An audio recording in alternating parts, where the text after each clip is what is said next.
See the screen? I'm sorry, my mic was off for a while. Acha, I'll share it again. I'll share it again.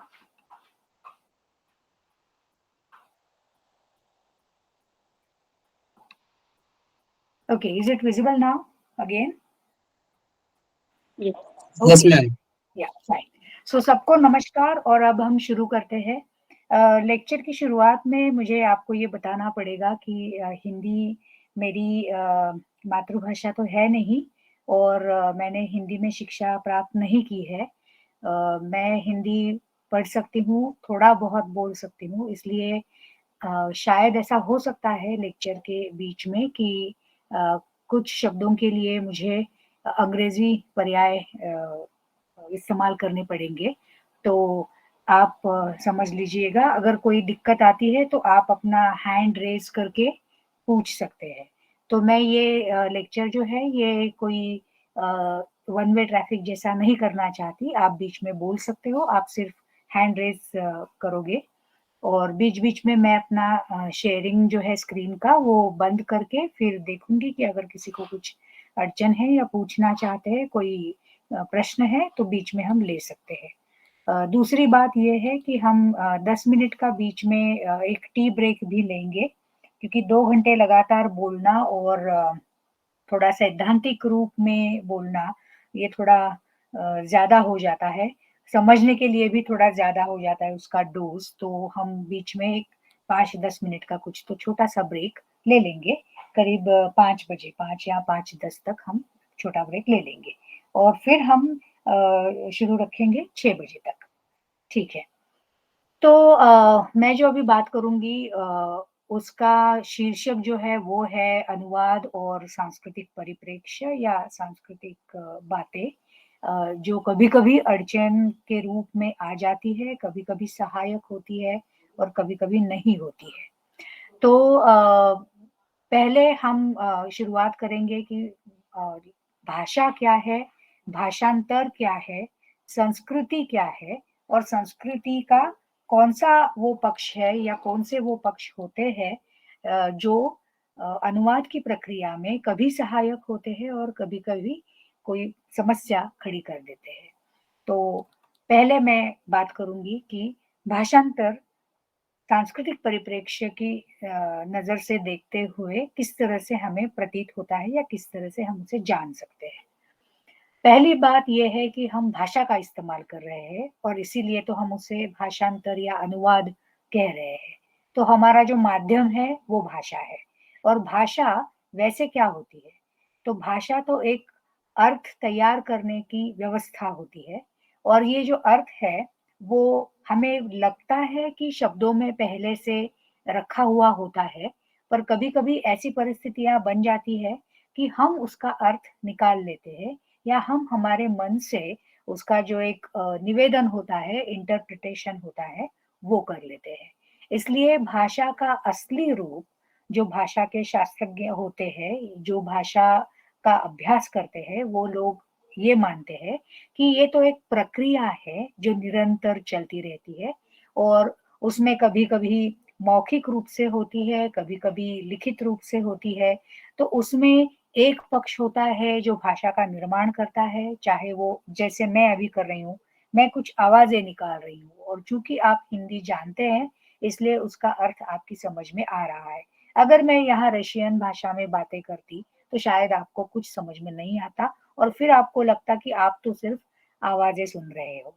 तो इस तरह से भाषा जो है, वो कभी-कभी आवाज़ के रूप में होती है, लेकिन अगर आप उन आवाज़ों को पहचानते हो, तो फिर उसका अर्थ या मतलब भी आप जानते हो। इसलिए ये है अर्थ निर्माण करने की प्रक्रिया। तो भाषा का रूप जो है वो इस तरह से लोगों ने बताया है।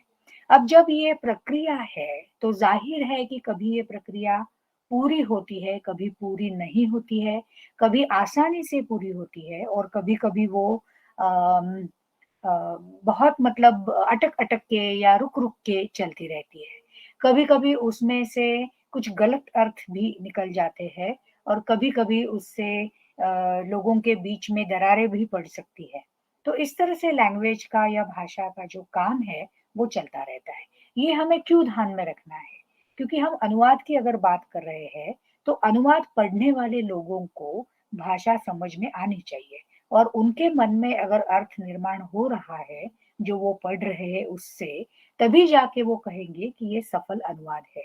इसलिए अनुवाद की सफलता के लिए भाषा की प्रक्रिया को जानना बहुत ज़रूरी हो जाता है। तो ये है मेरा पहला पड़ाव या पहला मुद्दा जिससे मैं शुरू कर रही हूँ सांस्कृतिक परिप्रेक्ष्य की ओर जाने के लिए।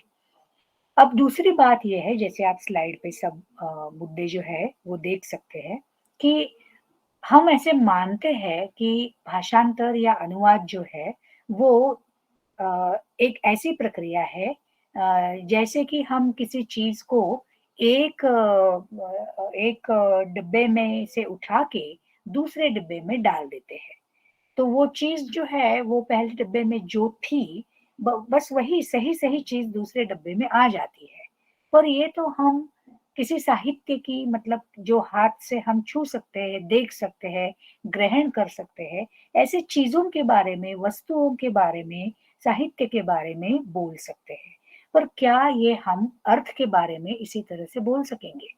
इसलिए मुद्दा अब ये बन जाता है कि अनुवाद जो है वो कोई अम, अ, बिल्कुल साफ मन से की हुई और बिल्कुल आसानी से समझ में आने वाली ऐसी कोई क्रिया नहीं है। वो ऐसी क्रिया है जिसमें बहुत सारी गलत धारणाएँ बनने का भी अवसर होता है और सच्चाई बताने का भी उतना ही अवसर होता है। तो ये तो ऐसी प्रक्रिया है जो चलाने वाले पे निर्भर होती है। तो आप किस तरह से उसको चला रहे हो और आप कितना उसमें ज्ञान बटोर कर रखे हुए हो, उसपे ये निर्भर होगा कि आपका अनुवाद कैसे लोगों को लगेगा और कैसे उनको वो अर्थ समझ में आएगा। अब इसके लिए मैं एक आपको उदाहरण देना चाहती हूँ।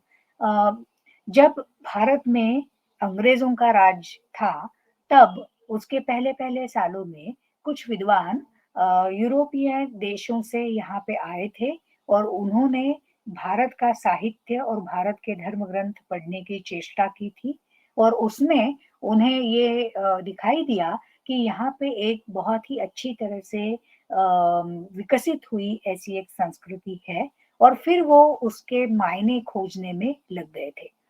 फिर उन्होंने जाकर जो भी लेखन इसके बारे में किया, अलग-अलग भाषाओं में किया, जर्मन में किया, रशियन में किया, अंग्रेज़ी में किया, तो उसमें से बहुत ही सीधे-साधे आम जनता के लिए, जैसे कि ब्रिटिश जनता, ब्रिटेन में रहने वाली जनता, अंग्रेज़ों के लिए, भारत की एक प्रतिमा तैयार हो गई और ये जो प्रतिमा है, आज जब हम समय के रास्ते पर आगे चलकर आए हैं और पीछे मुड़ कर देख रहे हैं, तो फिर हमें पता चलता है कि ये प्रतिमा सब मायनों में सही तरह से नहीं उभर कर आई थी और बहुत सारे गलत धारणाएँ भी उसमें थी। जैसे कि भारत तो जंगलों का देश है। अब ये तो एक वस्तुनिष्ठ एक वाक्य है, एक स्टेटमेंट है। लेकिन अम, सॉरी कोई बोल रहा है? कोई पूछना चाहता है कुछ? अच्छा, मुझे कुछ आवाज़ आवाज़ सुनाई दी। इको हो रहा था। आवाज़ इको हो रहा था आपका। अच्छा, ठीक है। मेरी आवाज़ पहुँच रही है आप तक अभी ठीक से?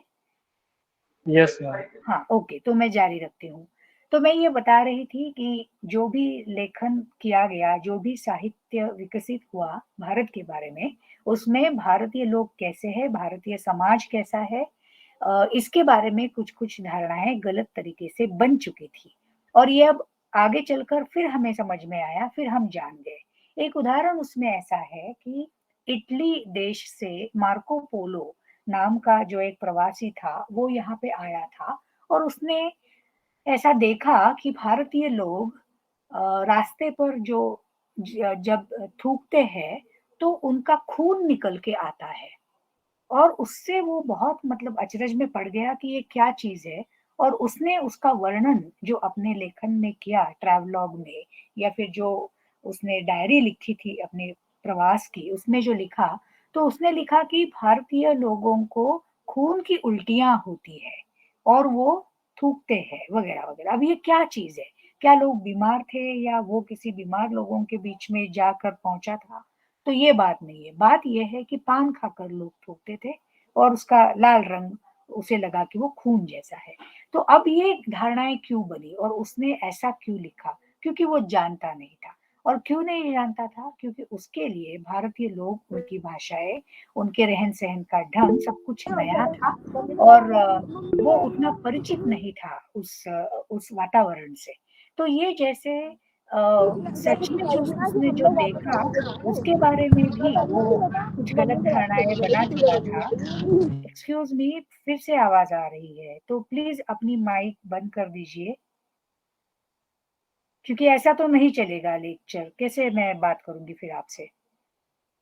आपके माइक कृपया आप बंद रखिए और ध्यान दीजिए कि कहीं गलती से माइक चालू ना हो जाए। तो ट्रांसलेशन जो है, इससे भी ये चीज़ें हो सकती है और इसलिए ट्रांसलेशन या अनुवाद की प्रक्रिया की तरफ बहुत एक सूक्ष्म ध्यान देने की ज़रूरत पड़ती है, ये मुद्दा मैं यहाँ बताना चाहती हूँ। अगली बात ये इसमें आती है कि अनुवाद किस तरह का हम करते हैं कल्चरल या सांस्कृतिक परिप्रेक्ष्य से देखते हुए, तो ये हमें पता चलता है कि कभी-कभी हम अनुवाद करने की प्रक्रिया में जो अलग देश की, समाज की संस्कृति है, उसको अपना जैसा बना लेते हैं। हम अनुवाद की प्रक्रिया में आप तो जानते ही हैं कि हम सोर्स लैंग्वेज और टारगेट लैंग्वेज ऐसे 2 शब्दों का या संज्ञाओं का इस्तेमाल करते हैं। सोर्स लैंग्वेज वो होता है कि जिससे वो साहित्य या पाठ्य हमारे हाथ में आ चुका है और टारगेट लैंग्वेज वो है जिसमें हम अनुवाद करना चाहते हैं। तो सोर्स लैंग्वेज की एक अपनी संस्कृति होती है और टारगेट लैंग्वेज की अलग संस्कृति होती है। लेकिन कभी-कभी सोर्स की संस्कृति को हम इतना घरेलू बना देते हैं कि सोर्स की संस्कृति का कोई अलग अस्तित्व होना चाहिए और वो आसानी से पाठकों की समझ में आना चाहिए। ये नियम हम भूल जाते हैं और फिर हम उसका एक तरह से डोमेस्टिकेशन कर देते हैं। डोमेस्टिकेट करना मतलब अपने जैसे बनाना या अपने रूप में उसको ढालना। इससे क्या होता है, इससे दूसरे का जो अस्तित्व होता है, सांस्कृतिक अस्तित्व, वो मिट जाता है और ये कल करना बहुत ही गलत साबित होता है। इसलिए हमें ध्यान देना पड़ेगा कि अनुवाद का जो रूप है, उसमें कहीं ये दूसरी संस्कृति को घरेलू बना देना, अपने जैसे बना देना, अपने हाथ से नहीं हो रहा है। इसकी तरफ हमें आँख खोल कर देखना चाहिए और उसका ध्यान रखना चाहिए। अब एक बात ऐसी भी होती है कि जो सोर्स लैंग्वेज है या टारगेट लैंग्वेज है, तो सारी ये भाषाएँ एक तरह की नहीं होती है। उनमें थोड़ा कम-ज़्यादा होता है। कैसे होता है? जैसे आप एक उदाहरण ले लो कि अगर हम हिंदी में बातें कर रहे हैं और अभी कोई यहाँ पे अंग्रेजी में बातें करना शुरू कर देगा, तो उसमें एक ज़रा-सा एक सत्ता का या पावर का एक थोड़ा-सा एस्पेक्ट या एक आयाम उसमें आ जाता है, एक परिप्रेक्ष्य जुड़ जाता है उससे। क्यों? क्योंकि अंग्रेज़ी को सत्ता की भाषा कहते हैं और वो भारतीय लोगों के लिए आज भी 20-24 साल में भी वो सत्ता की ही भाषा है। क्योंकि उसमें से आपको यश मिल सकता है, आप सफलता प्राप्त कर सकते हैं, आप शिक्षा ले सकते हैं अच्छी, आप अच्छा जॉब या कमाई कर सकते हैं, अच्छा वेतन कमा सकते हैं, वगैरह-वगैरह। तो जीवन के हर क्षेत्र में अंग्रेज़ी का सहारा होना आज भी बहुत इम्पोर्टेंट महत्वपूर्ण बात है भारतीयों के लिए। इसलिए जो अंग्रेज़ी भाषा का जो एक ओहदा है, जो एक दर्जा है, वो अन्य भारतीय भाषाओं से ज़्यादा बेहतर माना जाता है। तो इसलिए एक तरह से अंग्रेज़ी का प्रभुत्व भाषाओं के बीच में बन जाता है। तो जब हम अनुवाद करते हैं, तो क्या हम कोई सोर्स लैंग्वेज या टारगेट लैंग्वेज में से कोई ऐसी प्रभुत्व वाली भाषा चुनते हैं विज़ावी दूसरी भाषा मतलब दूसरी भाषा के सामने जो कम दर्जे की मानी जाती हो, तो फिर कहीं ऐसा हो सकता है कि उसका जो प्रभुत्व है, उसका जो डोमिनेशन है, उसके नीचे हम दबे रह सकते हैं और फिर अनुवाद की प्रक्रिया में उसका असर पड़ना शुरू हो जाता है। तो ये भी हमें सोचना पड़ेगा कि अनुवाद हम किस तरह से कर रहे हैं, कौन सी भाषा से अर्थ को किस भाषा तक लेकर जा रहे हैं और उन दो भाषाओं में बीच कैसा फासला है या वो एक दूसरे की कंपैरिजन में कैसी भाषाएं हैं। फिर और एक महत्वपूर्ण बात मैं कहूंगी और फिर हम अगले पड़ाव पे चले जाएंगे। अ, जो अनुवाद होता है, कभी-कभी वो सोर्स लैंग्वेज के लिए थोड़ा-सा विघातक या थोड़ा-सा कठिन प्रतीत होता है, मालूम पड़ता है, हो जाता है और कभी-कभी वो टारगेट लैंग्वेज का जो एक एक उसकी जो एक क्षमता होती है, उसको खोल कर रख देता है। मतलब क्या हुआ? तो मतलब ये हुआ कि कौन से विषय का आप अनुवाद कर रहे हो, इसके ऊपर तय इसके इसके द्वारा ये तय होगा कि क्या आप सोर्स लैंग्वेज की प्रतिभा को बाजू में रखकर टारगेट लैंग्वेज की जो क्षमताएं हैं उनको ज्यादा आप जगह दे रहे हो, उनके लिए जगह बना रहे हो कि नहीं बना रहे हो। इससे क्या होता है, इससे समसमान जिसे कहते हैं अनुवादक का जो बर्ताव है दोनों भाषाओं के प्रति होना चाहिए, वो वैसा नहीं रह सकता। अब इसके लिए कोई उदाहरण लेने की हमें ज़रूरत पड़ेगी इस प्रक्रिया को समझने के लिए। अभी आप मान लीजिए कि मैं एक अनुवादक हूँ और मुझे कोई शास्त्र का विषय है, कोई फिज़िक्स, केमिस्ट्री जैसे और वो अंग्रेज़ी में कोई किताब है और मुझे वो मराठी में उसका अनुवाद करना है। अब मेरे सामने ये बहुत दिक्कत आ सकती है कि अंग्रेज़ी में तो साइंस सब्जेक्ट्स के लिए बहुत सारे वर्ड्स हैं और वो मूलतः संशोधन जो होता है वो तो अंग्रेजी में ही ज्यादातर साइंस का होता है और मराठी में लाते लाते ये प्रॉब्लम हो जाएगी कि मराठी में जो साइंटिफिक टर्म्स है, जो संज्ञाएं होती है, जो बहुत तकनीकी रूप की होती है, वैसे उपलब्ध नहीं है। फिर मेरा जो अनुवाद होगा वो बहुत अच्छी तरह से नहीं बन पाएगा। तो इसके लिए मुझे मराठी की भी क्षमताएं जो है वो खोजनी होंगी, उनको बढ़ाना पड़ेगा और अगर नहीं मैं ये कर पाती हूँ तो मुझे वो तकनीकी शब्द जो है वो वैसे ही आगे लेकर जाना होगा। तो ये ध्यान रखना, इस बात की समझदारी अनुवादक के पास होना ये बहुत जरूरी है। ये सारी बातें एक तरह से एक प्लेटफॉर्म बना देती है जो हमें सांस्कृतिक परिप्रेक्ष्य में अनुवाद या भाषांतर की प्रक्रिया किस तरह से होती है, उसका रूप किस तरह से होता है, उसमें क्या अड़चने और किस तरह की अड़चने आ सकती है और कहाँ वो खुलकर सामने आता है, इसका थोड़ा अंदाजा इससे हम लगा सकते हैं। इसलिए मैंने पहले शुरुआत जो की वो भाषांतर का रूप ठीक से जानने की कोशिश करें और फिर आगे हम संस्कृति की बात करें। इस तरह से मैंने इसको आपके सामने रखा है। आई होप सबको ये समझ में आया है। मैं थोड़ा देखना चाहूंगी शेयरिंग स्टॉप करके किसी ने अगर कुछ पूछा हो तो देखते हैं क्या।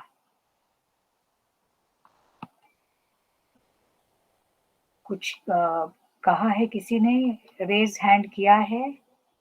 नहीं। ओके, ठीक है, तो मैं अगला स्लाइड जो है वो आपके साथ शेयर करूंगी और हम लोग आगे की बात कर लेते हैं।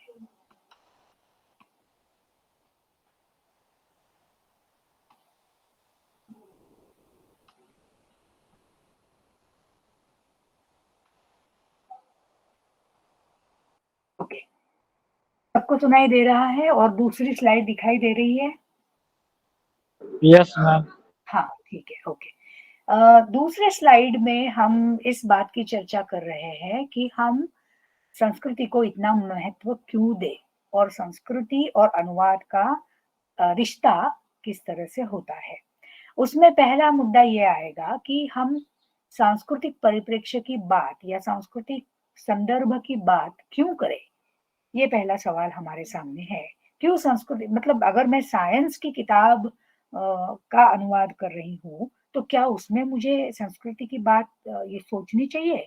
अगर मैं साहित्य मतलब कोई साहित्य की विधाएँ जैसे कविताएँ होती है या उपन्यास होते हैं या कथाएँ होती है, अगर मैं उनका अनुवाद कर रही हूँ, तो क्या मुझे संस्कृति के बारे में सोचना चाहिए? और अगर मैं कहीं समाज विज्ञान की बातें कर रही हूँ, सोशल साइंसेज़ की, जैसे हिस्ट्री, इकोनॉमिक्स, ज्योग्राफी, उसकी कोई किताब है उस विषय पर आधारित, क्या उसमें भी मुझे कल्चरल कॉन्टेक्स्ट की बात को ध्यान में रखना है? तो इसका एक बिल्कुल ही सीधा-साधा आंसर उत्तर है कि हाँ, मुझे उसका ध्यान रखना पड़ता है। क्यों रखना पड़ता है? क्योंकि अगर वो जो पाठ्य मेरे हाथ में जो आया हुआ है, जो भी उपन्यास, जो भी किताब मैं अनुवादित करना चाहती हूँ, उसमें खुद में कोई संस्कृति की बात नहीं की गई हो, तो भी जिसने वो लिखी है और जिस समाज से वो आती है, जिस देश से, जिस भाषा से, जिस परिवेश से वो आ रही है और जहाँ पर वो किताब या जहाँ पर वो विषय जाना चाहता है, उसका परिवेश, उसकी भाषा, उसकी परंपरा और बीच में अनुवादक के तौर पर मेरा जो स्थान होगा, वो, ये सारे तीनों 3 अलग-अलग सांस्कृतिक परिप्रेक्ष्य को प्रस्तुत करते हैं। और ये एक तरह से एक मीटिंग है, एक सभा है, एक इंटरैक्शन है, एक तरह से बात हो रही है अलग-अलग संस्कृति में। तो इसलिए मुझे संस्कृति के पक्ष को बिल्कुल ही ध्यान में रखना चाहिए। अब हम ये देखते हैं कि कोई भी पाठ्य, कोई भी किताब, कोई भी साहित्यिक विधा या कोई भी हाथ में जो भी आपके आया है कोई भी चीज़ जिसका आप अनुवाद करना चाहते हैं, वो कभी भी कागज़ पर लिखी हुई कोई चीज़ नहीं होता। मतलब उसका भौतिक रूप कागज़ और कागज़ पर छपे हुए शब्द इस तरह से ही होता है, पर फिर भी उसका उसके परे एक अस्तित्व होता है, एक आइडेंटिटी होती है। तो वो आइडेंटिटी क्या है? वो आइडेंटिटी होती है इंटरटेक्स्ट की। मतलब क्या? इंटरटेक्स्ट मतलब वो इस तरह की एक कड़ी है, इस तरह से एक लिंक है, जो उस भाषा के पाठक मतलब सोर्स लैंग्वेज के और सोर्स लैंग्वेज के ही संस्कृति, सोर्स लैंग्वेज का ही सामाजिक जो वातावरण या परिवेश है, उसको जोड़ के रखता है। इसलिए वो पाठ्य उसकी संस्कृति में पहले से ही एक कड़ी बन चुका है। उसके जो संदर्भ होते हैं, वो बाहर भी होते हैं और उसके अंदर भी होते हैं। जैसे अगर मैंने केमिस्ट्री के कोई इक्वेशन को वहाँ पे लिखा है, तो वो मैंने इंग्लिश में लिखा है, तो उसका मतलब या उसका जो भी इंटरप्रिटेशन या स्पष्टीकरण होगा, वो किताब के अंदर ही होगा। लेकिन उसका एक बाहरी दुनिया से रिश्ता होगा और वो कैसा होगा? तो वो तो केमिस्ट्री में जिस तरह का संशोधन हो रहा है या खोज हो रही है, उसकी एक वो कड़ी है या कड़ी को डॉक्यूमेंटेशन करके उस किताब के रूप में दे दिया गया है। मतलब उस विषय का जो विस्तार है, वो उस किताब के बाहर भी है। उस विषय की जो समझ बन चुकी है, वो किताब के अंदर जिस तरह से है, वैसे किताब से परे, बाहर सामाजिक वातावरण में भी उसकी एक समझ होती है। इसलिए ये जो इंटरटेक्स्ट है, पाठ्य जो है, ये इस तरह से चीज़ों को जोड़ के पहले से रख रहा है। अब जब हम ऐसी चीज को हाथ में लेकर अनुवाद कर रहे हैं, तो हमें दूसरी संस्कृति के वातावरण के लिए ऐसी ही कड़ियां बनानी है और वो बनाने के लिए जो टारगेट लैंग्वेज का समाज और टारगेट लैंग्वेज की जो सांस्कृतिक परिप्रेक्ष्य है, उसकी समझ हमें ठीक से पहले बनानी पड़ेगी। अगर हम टारगेट लैंग्वेज की संस्कृति का ही हिस्सा है, तो ये काम थोड़ा आसान हो सकता है क्योंकि हम अपनी भाषा, अपना समाज और अपने सांस्कृतिक परिप्रेक्ष्य को ज़्यादा ठीक से इनसाइडर्स व्यू जैसे इंग्लिश में उससे बोलते हैं, उस तरह से जान सकते हैं। तो ये सारी जो बात है, उसका जो मूल आधार है, वो आधार ये है कि अर्थ की निष्पत्ति या अर्थ का निकलना, तैयार होना कभी भी सिर्फ पाठ्य के अंदर से नहीं होता, वो पाठ्य के बाहर की दुनिया को भी जोड़कर रखता है।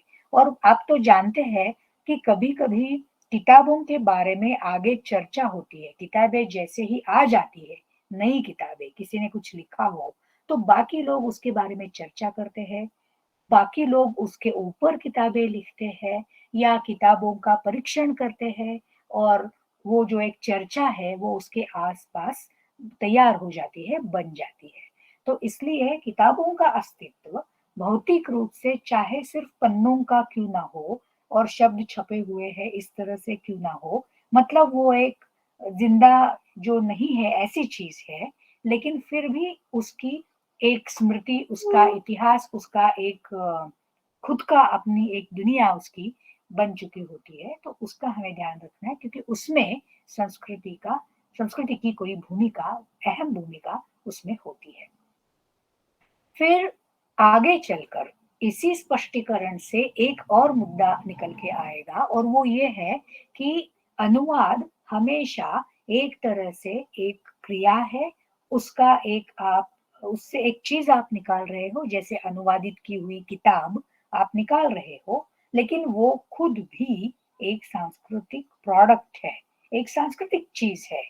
एंड वो जो सांस्कृतिक चीज है वो आगे चलकर आगे आने वाले पाठकों के लिए, वाचकों के लिए, अगली पीढ़ियों के लिए कोई अर्थ निकालने की, अर्थ देने की प्रक्रिया में लग जानी है। और इसलिए वो क्या करेगी आगे चलकर, इसका पहला जो फाउंडेशन है, वो फाउंडेशन तो आप किस तरह से अनुवाद की प्रक्रिया सांस्कृतिक परिप्रेक्ष्य को ध्यान में रखते हुए कर रहे हो, उसके ऊपर निर्भर करेगा। तो what it does is equally important and what it is also equally important। तो ये दोनों मायनों में हमें अनुवादित की हुई जो पाठ्य या किताब है उसको समझना है कि वो क्या कर रहा है, कैसी सफलता ला रहा है, कौन से चर्चा में अपना योगदान दे रहा है, और किस तरह की कड़ी बनकर, किस तरह की लिंक या चेन को आगे लेके जा रहा है। ऐसा उसका अस्तित्व अगर हम समझना शुरू कर देंगे, तो फिर हमें पता चलेगा कि अनुवाद, भाषा, किताबें, ये और उसकी प्रक्रिया, ये सारी चीजें बहुत सारे अर्थों में सांस्कृतिक रूप की होती है, संस्कृति से बहुत जुड़ी हुई होती है। एक इसका बहुत दूर का एक मुद्दा भी इसमें हम जोड़ सकते हैं, वो ये है कि अंतिमतः संस्कृति भी तो एक अर्थ निकालने की ही तो प्रक्रिया है। आज अगर हम कोई उत्सव मना रहे हैं और अगर हम उस उत्सव को ये कहकर उसका समर्थन कर रहे हैं कि पिछले कई सारी पीढ़ियों ने इस तरह से उत्सव मनाया था और ये हमारी परंपरा है, तो ऐसे बोलते वक्त हम क्या कर रहे हैं? हम यही कर रहे हैं कि हम एक उसको अर्थ दे रहे हैं, उससे एक मतलब निकाल रहे हैं, कुछ समझ रहे हैं, कुछ समझा रहे हैं। ये तो संस्कृति के खुद के अस्तित्व में भी निरंतर चलने वाली प्रक्रिया है, और वही तो हम एक तरह से समांतर रूप से अनुवाद में ला रहे हैं। इस तरह से एक बहुत सारा जैविक नाता जो है, रिश्ता जो है, वो किताबें, अनुवाद और संस्कृति के बीचों बीच बनता जाता है। इसलिए अगर कोई ये कहे अनुवादक होकर कि मुझे संस्कृति से क्या वास्ता है, मैं तो साइंस का कुछ कर रहा हूँ या कुछ जर्नलिज्म का या ऐसी कोई चीजों का, मैं साहित्य का अनुवाद नहीं कर रहा हूँ, तो ये धारणा गलत होगी, या यहाँ पे हम चूक जाएंगे अगर हम ऐसे मानेंगे कि संस्कृति का यहाँ कोई वास्ता नहीं है। ओके, अब हम आगे चलते हैं। अगर हमने संस्कृति की बात अब छेड़ ली है, तो संस्कृति एक बहुत व्यापक विषय है। उसके बारे में बैठकर अलग से बात हो सकती है, पर यहाँ तो सिर्फ हम अनुवाद के संबंध में संस्कृति को जानना है। तो हम क्या ऐसी विशेषताएं, कौन सी ऐसी चीजों को, पक्षों को सामने रखे ताकि संस्कृति हमारी समझ में अनुवाद के लिए ठीक से आ जाए। तो हेतु तो ये है कि मुद्दा तो ये है कि हमें संस्कृति के बारे में बात करेंगे, लेकिन सिर्फ अनुवाद के नाते में उसको रखकर, रिश्ते से जोड़कर कल्चर को या संस्कृति को हम देखेंगे। अब normally speaking, what is culture? Culture is basically a set of beliefs, a kind of outlook or perspective on the world of a society. And it can also be said to be a way of thinking. संस्कृति सोचने का एक जरिया है, एक ढंग है। संस्कृति कुछ मान्यताओं का एक संच है, सेट है, एक कलेक्शन है। संस्कृति उसी अर्थ को आगे लेकर जाएंगे तो ये पता चलेगा कि संस्कृति तो पूरे विश्व को समझने के लिए हाथ में ली हुई कोई चीज है, कोई परिप्रेक्ष्य है, कोई आरसी है जिसमें हम पूरे विश्व का प्रतिबिंब देख सकते हैं। तो ये है एक बहुत ही सामान्य रूप की व्याख्या जो हम संस्कृति की कर लेते हैं। पर संस्कृति में सारी चीजें इतनी निर्मल या इतनी बैलेंस्ड नहीं होती है। संस्कृति के अंदर बहुत सारी ऐसी बहुत ही मतलब कठिन या बहुत ही झंझोड़ के रखने वाली ऐसी भी चीजें होती है। वो क्या है? उसका निर्देश हम कर सकते हैं जब हम संस्कृति के अंदर जो सत्ता का संबंध निहित होता है, अगर उसकी बात हम करेंगे तो हमें पता चलेगा कि संस्कृति इतनी गुड़ी गुड़ी जिसे इंग्लिश में कहेंगे, या बहुत ही सिर्फ अच्छी लगे ऐसी चीज, या सिर्फ उसको मनाएं हम उत्सव की तरह, ऐसी चीज नहीं होती है। अब इसमें क्या मुद्दे हैं या इसमें कौन से ऐसे बातें हैं जिसको हमें ध्यान में रखना होगा? पहली बात यह है कि संस्कृति की वजह से हम संस्कृति के अंदर के समाज और बाहर के लोग इस तरह से भेद करना शुरू करते हैं। मतलब ये कि संस्कृति एक तरह से हमें आइडेंटिटी प्रदान करती है और उस आइडेंटिटी की वजह से हमें ऐसा लगता है कि दूसरा समाज हमारे समाज जैसा नहीं है। मतलब संस्कृति एक तरह से दो समाजों के बीच या दो मनुष्यों के बीच एक रेखा खींच देती है, जिससे कि वो एक दूसरे के साथ नहीं रह सकते, या जिससे कि वो एक दूसरे को समझना दुश्वार बना देते हैं, या फिर समझना चाहते भी नहीं और झगड़े भी कर सकते हैं। तो ये इनसाइडर और आउटसाइडर का जो एक लॉजिक है कि अपने लोग और पराये लोग, वो क्यों आता है? क्यों हम ऐसे नहीं सोचते कि उन लोगों को भी तो दो आंखें, दो हाथ, दो कान हमारे जैसे ही दिखते हैं, खाते पीते सोते हैं, काम करते हैं, वगैरह वगैरह, सपने देखते हैं, तो सारे एक ही है। ऐसा हम नहीं मानते। और संस्कृति के जो भेद है वो बहुत छोटे छोटे भी होते चले जाते हैं। जैसे भाषाओं पर आधारित होते हैं कि हम लोग तो मराठी समाज के हैं, आप तो हिंदी के हो, कोई गुजराती लैंग्वेज से है, वगैरह। कभी कभी प्रांतों के आधार पर होता है कि मेरे राज्य में ये हो रहा है, आपके राज्य में वो हो रहा है। कभी कभी वो तो स्त्री पुरुष के बीच में होता है कि महिलाओं का ये काम है, पुरुषों की वो डिमांड है, वगैरह वगैरह। कभी कभी वो इनकम लेवल पे भी डिपेंड करता है कि बहुत रिच लोग हैं, बहुत ही सधन लोग हैं, और जो निर्धन है या गरीब लोग हैं, तो उनके बीच मनमुटाव हो जाता है, हो सकता है। तो बहुत सारे ऐसी छोटी छोटी, जैसे मैं घर में किस तरह से खाना पकाती हूँ और मेरी सहेली किस तरह से खाना पकाती है, घर में चीजें हम किस तरह से रखते हैं, कौन से भगवान की पूजा करते हैं या नहीं करते हैं, ऐसी बहुत हर रोजमर्रा की जिंदगी में जो भी होता है, उन सारी बातों को लेकर हम संस्कृति को उजागर कर सकते हैं और ये देख सकते हैं कि संस्कृति जोड़ने के बजाय लोगों को अलग अलग करने में ही लगी हुई है। तो ये भी तो संस्कृति का एक दर्शन है, और ये दर्शन उतना प्रसन्न करने वाला तो है नहीं, उतना अच्छा लगने वाला तो है नहीं, लेकिन जीवन की वास्तविकता का एक अहम हिस्सा ये भी है।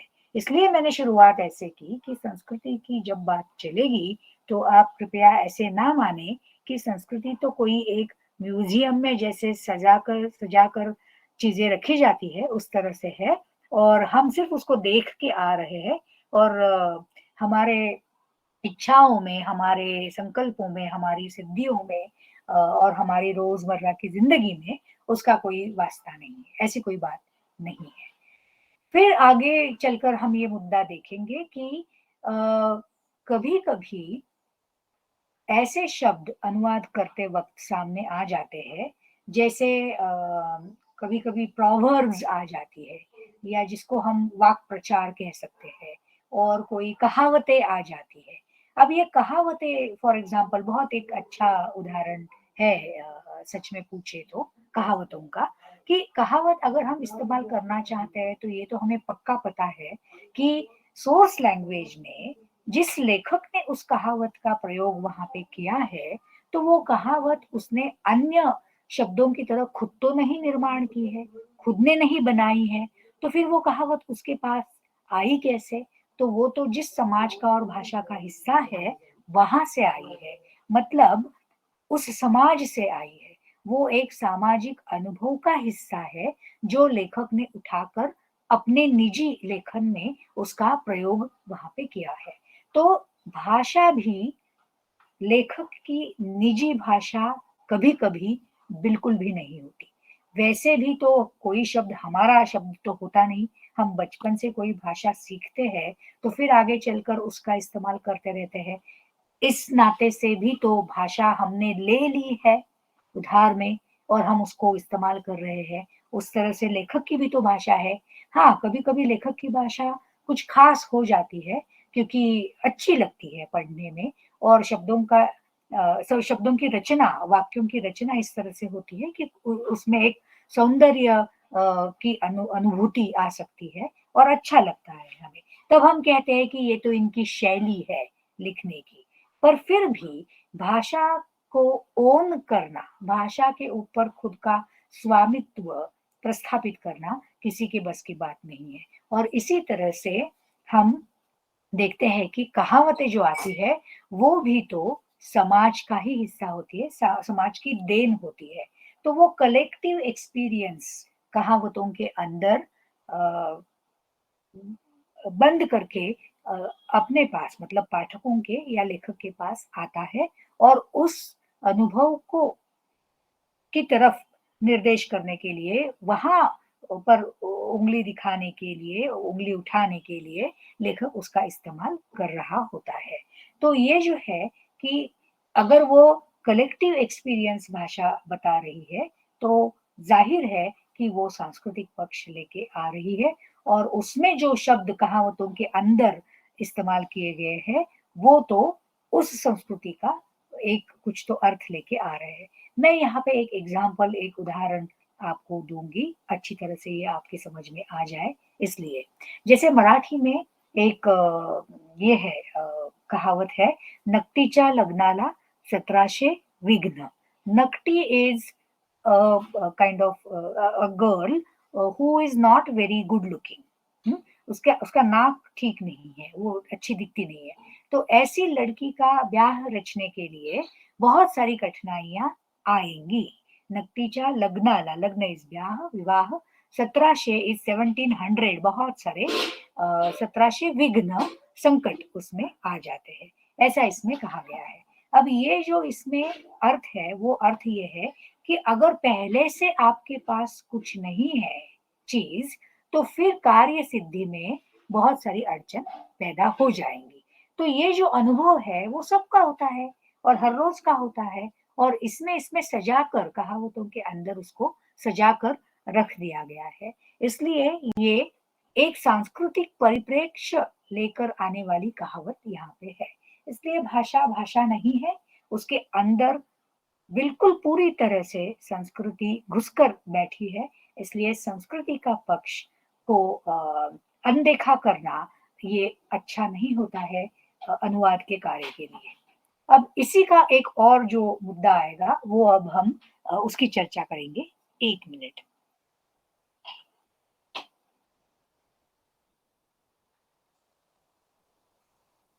हाँ, तो अगला मुद्दा ये है कि अब तक तो हम ये देख रहे हैं कि संस्कृति भाषा के तरफ किस तरह से आती है, पर हमें ये भी तो देखना पड़ेगा कि क्या भाषा भी संस्कृति को प्रभावित करती है। और उसको लेकर हमने ये लास्ट, या ये इस स्लाइड पर जो एक मुद्दा लिखा है, culture affects language and vice versa, language also affects culture. तो ये कल्चर पे किस तरह से फिर भाषा का प्रभाव हो जाता है, तो बहुत ही स्पष्ट दिखाई देने वाला उदाहरण है कि हम अंग्रेजी भाषा का जब इस्तेमाल कर ही रहे हैं अपनी रोजमर्रा की जिंदगी में, तो उसके जो भी रीति रिवाज है, चलने बोलने उठने बैठने खाने पीने का ढंग है, उसको भी कहीं ना कहीं छोटी मात्रा में चाहे कहे हमने लेके रखा है। जैसे हम चम्मच से खाना अब शिष्टाचार की बात मानने लगे हैं। गुड मॉर्निंग गुड आफ्टरनून कहना मैनरिज्म्स की बात होती है। आपके बर्थडे पे केक काटना वो भी एक तरह से संस्कृति का एक हिस्सा अब बन चुका है। या फिर कुछ कुछ चीजों को मतलब उसको उसको मनाना, वो भी मतलब विशेष देना या इस तरह से जो है, वो भी हम करने लगे हैं। अब ये सिर्फ अंग्रेजी की चीज़ नहीं है, क्योंकि इतनी सारी सारा समय गुज़र चुका है कि ये अब एक ग्लोबलाइज़्ड जिसे कह सकते हैं, उस तरह के एवरीडे लाइफ का हिस्सा वो पहले ही बन चुका है। मतलब ये कि सिर्फ अंग्रेज लोग ही विश करते हैं या फिर ग्रीट करते हैं या फिर केक काटते हैं, ये तो बात अब है नहीं। पूरे विश्व में सारे समाजों में हर जगह आपको कौन सी भी भाषा हो, चाहे कौन सी भी तरह का धर्म हो या खाने पीने का ढंग हो, लोग इस तरह से उत्सव मनाते हैं, बर्थडेज मनाते हैं, पार्टियां देते हैं वगैरह वगैरह। तो अंग्रेजी को ही कटघरे में खड़ा करना ये मेरा यहाँ पे मतलब नहीं है। मैं सिर्फ आपको ये दिखाना चाहती हूँ कि जब तक एक भाषा का प्रवेश दूसरी संस्कृति के अंदर नहीं होता है, तब तक उस भाषा के साथ आने वाले कुछ प्रभावों का भी प्रवेश वहां पे नहीं होता है। पर जैसे ही दूसरी भाषा को का अंगीकार हम कर लेते हैं, उसको हम अपना कहते हैं और हमारे रोज की जिंदगी में और हर किसी की जिंदगी में वो शामिल हो जाती है, तब उसके साथ ये चीजें भी पीछे पीछे चली आती है। और फिर आपकी संस्कृति जो है वो एक तरह से बंद चीजों की तरह नहीं रह सकती, वो खुल जाती है और वो दूसरी चीजों को अपना लेती है। तो ये निरंतर चलने वाली बहुत जैविक और जिंदा रूप की प्रक्रिया होती है। इसको रोकना किसी के बस की बात नहीं है, ना ही उसे रोकना अच्छी बात मानी जाती है। तो ये सारी चीजें जीवन, भाषा और संस्कृति के बारे में हम अब समझना चाहते हैं एक अच्छा अनुवादक बनने के लिए। ओके, अब तक किसी को कुछ पूछना है या कोई कुछ बात समझ में नहीं आई हो तो पूछिएगा, नहीं तो फिर मैं अगले स्लाइड पे चली जाती हूँ।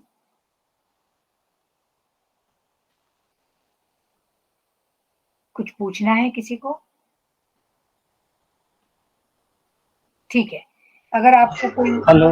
हाँ बोलिए। यस मैम, कलेक्टिव एक्सपीरियंस लेना हम तो इतने कम समय में संभव तो नहीं मैम, तो फिर हम हर कल्चर का अनुवाद कैसे कर पाएंगे, तो करना चाहते हैं आप तो। फिर से पूछेंगे क्योंकि आपके पीछे कोई आवाज है तो मैं सुन नहीं पा रही हूँ ठीक से। प्लेटफॉर्म का ऐसी आवाज है।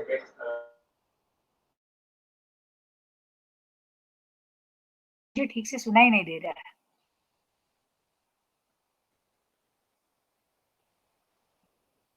हेलो।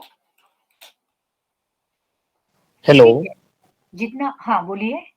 मैम ये जो एक स्टूडेंट है वो जो पूछ रहे थे, हाँ वो पूछ रहे थे कि नहीं कि कलेक्टिव एक्सपीरियंस यानी कि हम जब यानी कि ट्रांसलेट करेंगे तो बहुत अलग अलग प्रकार के कल्चर है और हाँ इतनी कल्चर को नॉलेज रख पाना तो संभव नहीं है हमारे लिए, तो फिर यानी बिल्कुल। कि हम कैसे यानी कि सभी को ट्रांसलेट कर पाएंगे, वो हाँ ये बिल्कुल पूछना बिल्कुल चाहते थे। बिल्कुल बिल्कुल, एकदम एकदम सही सवाल पूछा है इन्होंने।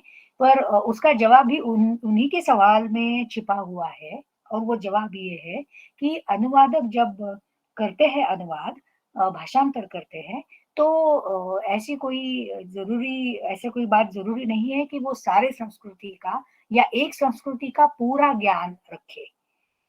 क्योंकि अनुवादक भी तो अनुवाद की प्रक्रिया के अंदर कुछ ना कुछ सीखते चले जाते हैं, और अनुवाद करने के लिए आपको अलग-अलग चीज़ों का सहारा, सपोर्ट लेना पड़ता है। जैसे आप किसी शब्द पर अगर अड़ गए, तो आप किसी से पूछोगे, किसी किताब में देखोगे और फिर उसको इस्तेमाल करोगे।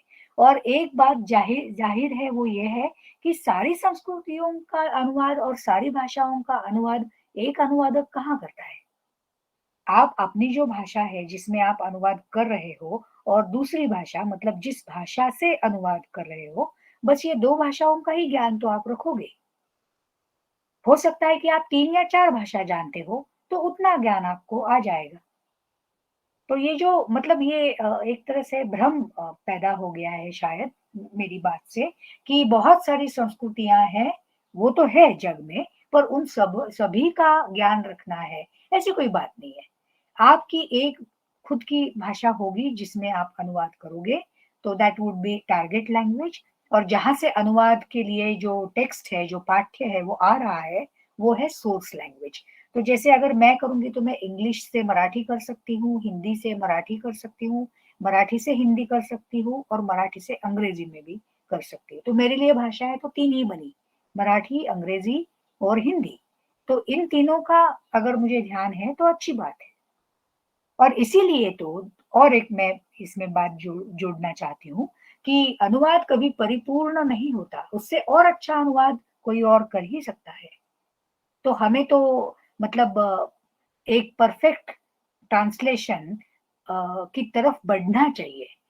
कोई दावा नहीं है या फिर कोई ऐसा वादा नहीं है कि हाँ, हम परफेक्ट कर रहे हैं और किया है। ऐसा कहना उचित नहीं होगा। ठीक है? Yes ma'am. ओके। तो चलो आगे चलते हैं फिर। अगला जो स्लाइड है वो आपको दिखाई दे रहा होगा आपके स्क्रीन पर, कल्चर एंड ट्रांसलेशन, ये उसका टाइटल है। तो अब मैंने संस्कृति के बारे में थोड़ा विस्तार से बोला, लेकिन अब मैं संस्कृति और ट्रांसलेशन मतलब अनुवाद का जो बहुत ही नज़दीकी का रिश्ता है, नाता है, उसके बारे में ज़्यादातर फ़ोकस करना चाहती हूँ।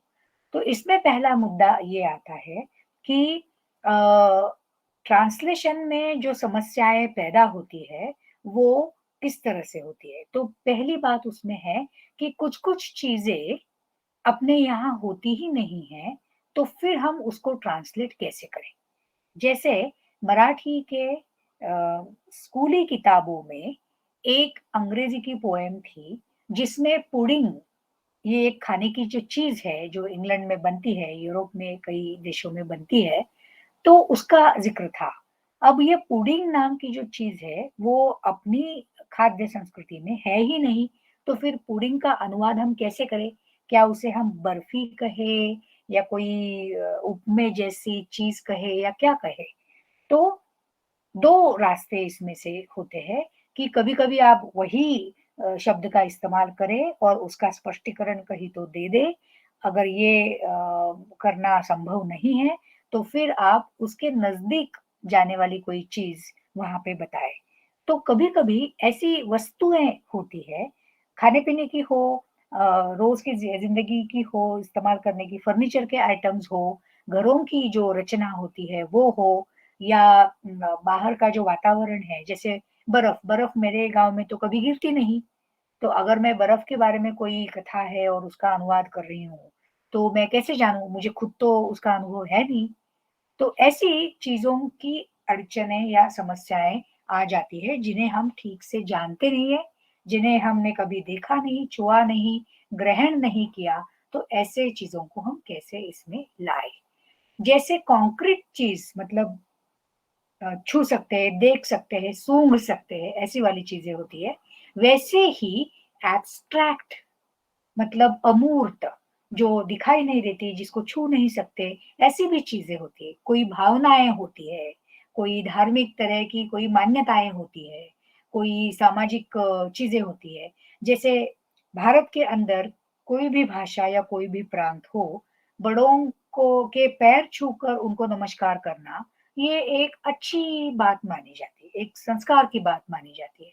लेकिन क्या ये आप अगर अंग्रेजी में कोई कथा का अनुवाद कर रहे हैं और उसमें अगर आप ये सेंटेंस लिख दे कि then she touched the feet of the elders, तो the English reader will not understand this, why did she touch the feet, है ना, क्योंकि उनको ये सोशल हैबिट पता नहीं है, ये मान्यता पता नहीं है।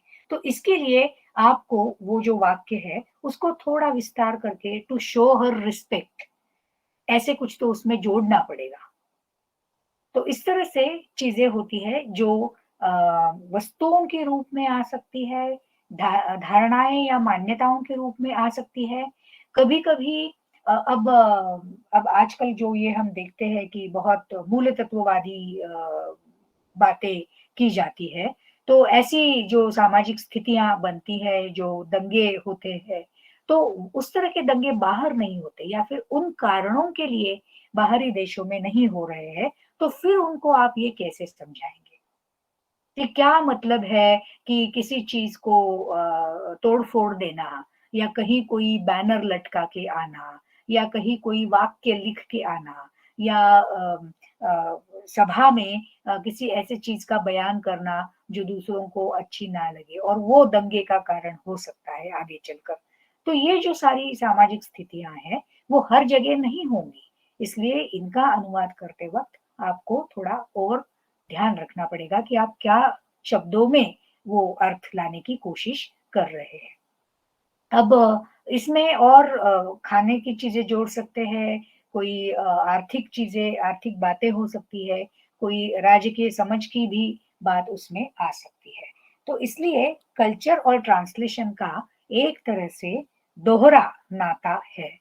पहला नाता या पहला स्तर उसका जो है वो है चीजों का, कपड़े, घर, वस्तुएं वगैरह वगैरह, और दूसरा स्तर या लेवल होता है अमूर्त, जिसको छू नहीं सकते, सिर्फ समझ सकते हैं, ऐसे एब्स्ट्रैक्ट थिंकिंग का, मान्यताओं का, धारणाओं का, विचारों का।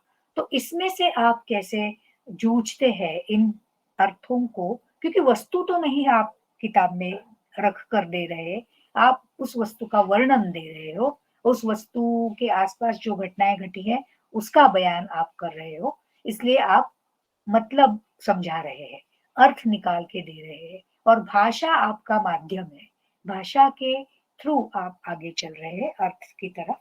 तो वो कैसे करें, तो ये है कल्चर एंड ट्रांसलेशन का बहुत ही गहरा एक तरह से संबंध जो है वो ये है। इसी में एक बात कुछ कुछ जो ये है लेखक है या अनुवादक है वो ऐसा कहते हैं कि अनुवाद वैसे अनुवाद होता ही नहीं है सांस्कृतिक मायने में। क्यों? क्योंकि वो पुनर्रचना बन जाता है। जो ओरिजिनल आपके हाथ में टेक्स्ट है या पाठ्य है उसकी आप पुनर्रचना कर रहे हो, पुनः उसको लिख रहे हो, दोहरे बार दूसरे बार आप उसको लिख रहे हो। आप ओरिजिनल राइटर नहीं हो, मूल जो लेखक है वो आप नहीं हो, आप अनुवादक हो।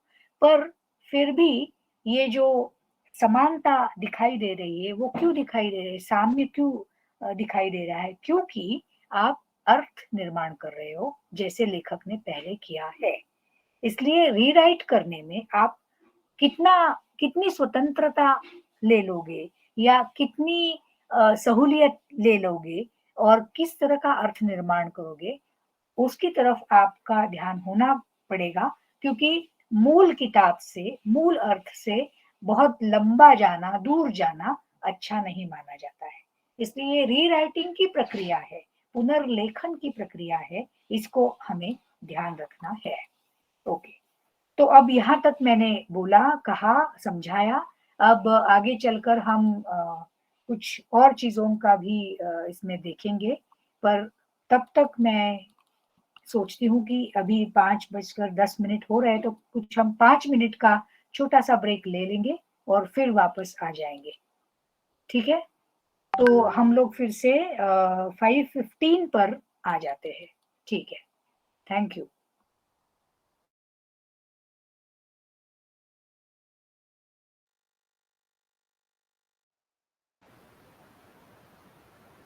आप लोग भी ब्रेक लेना चाहे तो ले सकते हैं, उधर फिर से ज्वाइन हो जाइएगा या फिर लॉग आउट ये बगैर आप अपना ब्रेक लेके आ सकते हैं।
ओके, हम लोग फिर से शुरू करते हैं। आई होप सब लोग सुन रहे हैं जहाँ कहीं भी हो, और आगे की चर्चा सुनने के लिए उत्सुक भी है। ठीक है, मैं अभी फिर से स्लाइड्स शेयर करूंगी, और आगे का जो मुद्दा है उसके बारे में हम चर्चा करते हैं।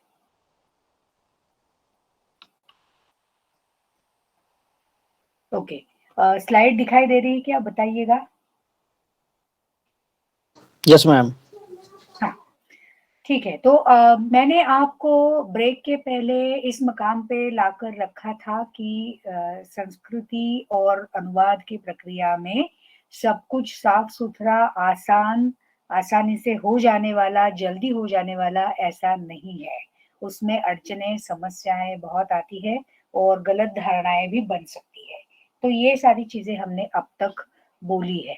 अब इसके आगे तो कैसे हम अ, सफलता पाए अनुवाद की प्रक्रिया में, जिस वजह से हम अड़चनों को या समस्याओं का निराकरण कर सके, और उसमें से कुछ चीजों को ढूंढ सके, और अच्छे अनुवादक बन जाए। अब ये फोकस रखकर आगे की चर्चा मैं करना चाहती हूँ।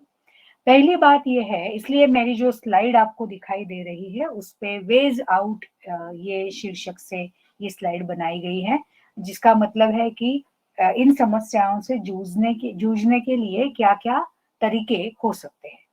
पहला तरीका ये है कि हम ये समझे कि ट्रांसलेशन या भाषांतर या अनुवाद करने की कुछ कुछ करने के लिए कुछ कुछ पहले से ही लोगों ने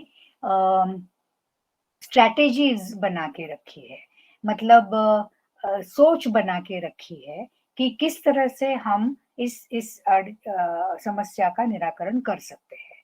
तो वो क्या क्या है, वो जो स्ट्रैटेजीज है या वे आउट है या रास्ते ढूंढ लिए हैं लोगों ने, वो नीचे स्लाइड पे दे दिए हैं।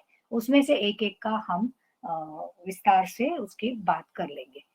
पहला रास्ता जो खोजा है पहले वाले अनुवादकों ने, वो ये है कि नेचुरलाइजेशन हम कर सकते हैं। नेचुरलाइज करना मतलब जो पराई संस्कृति की चीज है या उस संस्कृति से आने वाली सोच है जो हमारे अनुवाद कार्य में उपस्थित हो चुकी है, उसको हम ऐसे लिखे, ऐसे बताए जैसे कि वो हमारे लैंग्वेज की, मतलब टारगेट लैंग्वेज की ही चीज लगे। ठीक है, मतलब कोई ऐसा शब्द है जो जैसे मैंने कहा पुडिंग, तो पुडिंग शब्द तो हमारा यहाँ पे है नहीं, तो जो वहां है, तो पुडिंग इस शब्द से कोई एक खास चीज जानी जाती है, और वो चीज बस कुछ जगहों पे बनती है, इसलिए हम पुडिंग का ही इस्तेमाल अनुवाद में करेंगे।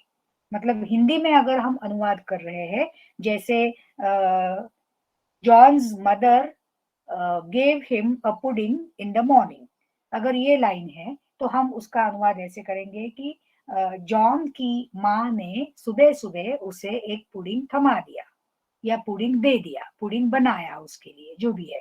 तो ये हुआ नेचुरलाइजेशन का तरीका। मतलब उस शब्द को, उस धारणा को वैसे ही उठाकर टारगेट लैंग्वेज में हम लाके रख दें। मतलब उसमें कोई मेहनत करने की जरूरत नहीं है, और कोई माथापच्ची करने की जरूरत उसमें पड़ती नहीं है। फिर आगे चलकर दूसरा रास्ता ये ढूंढा है लोगों ने कि हम न्यूट्रलाइज करें उसको।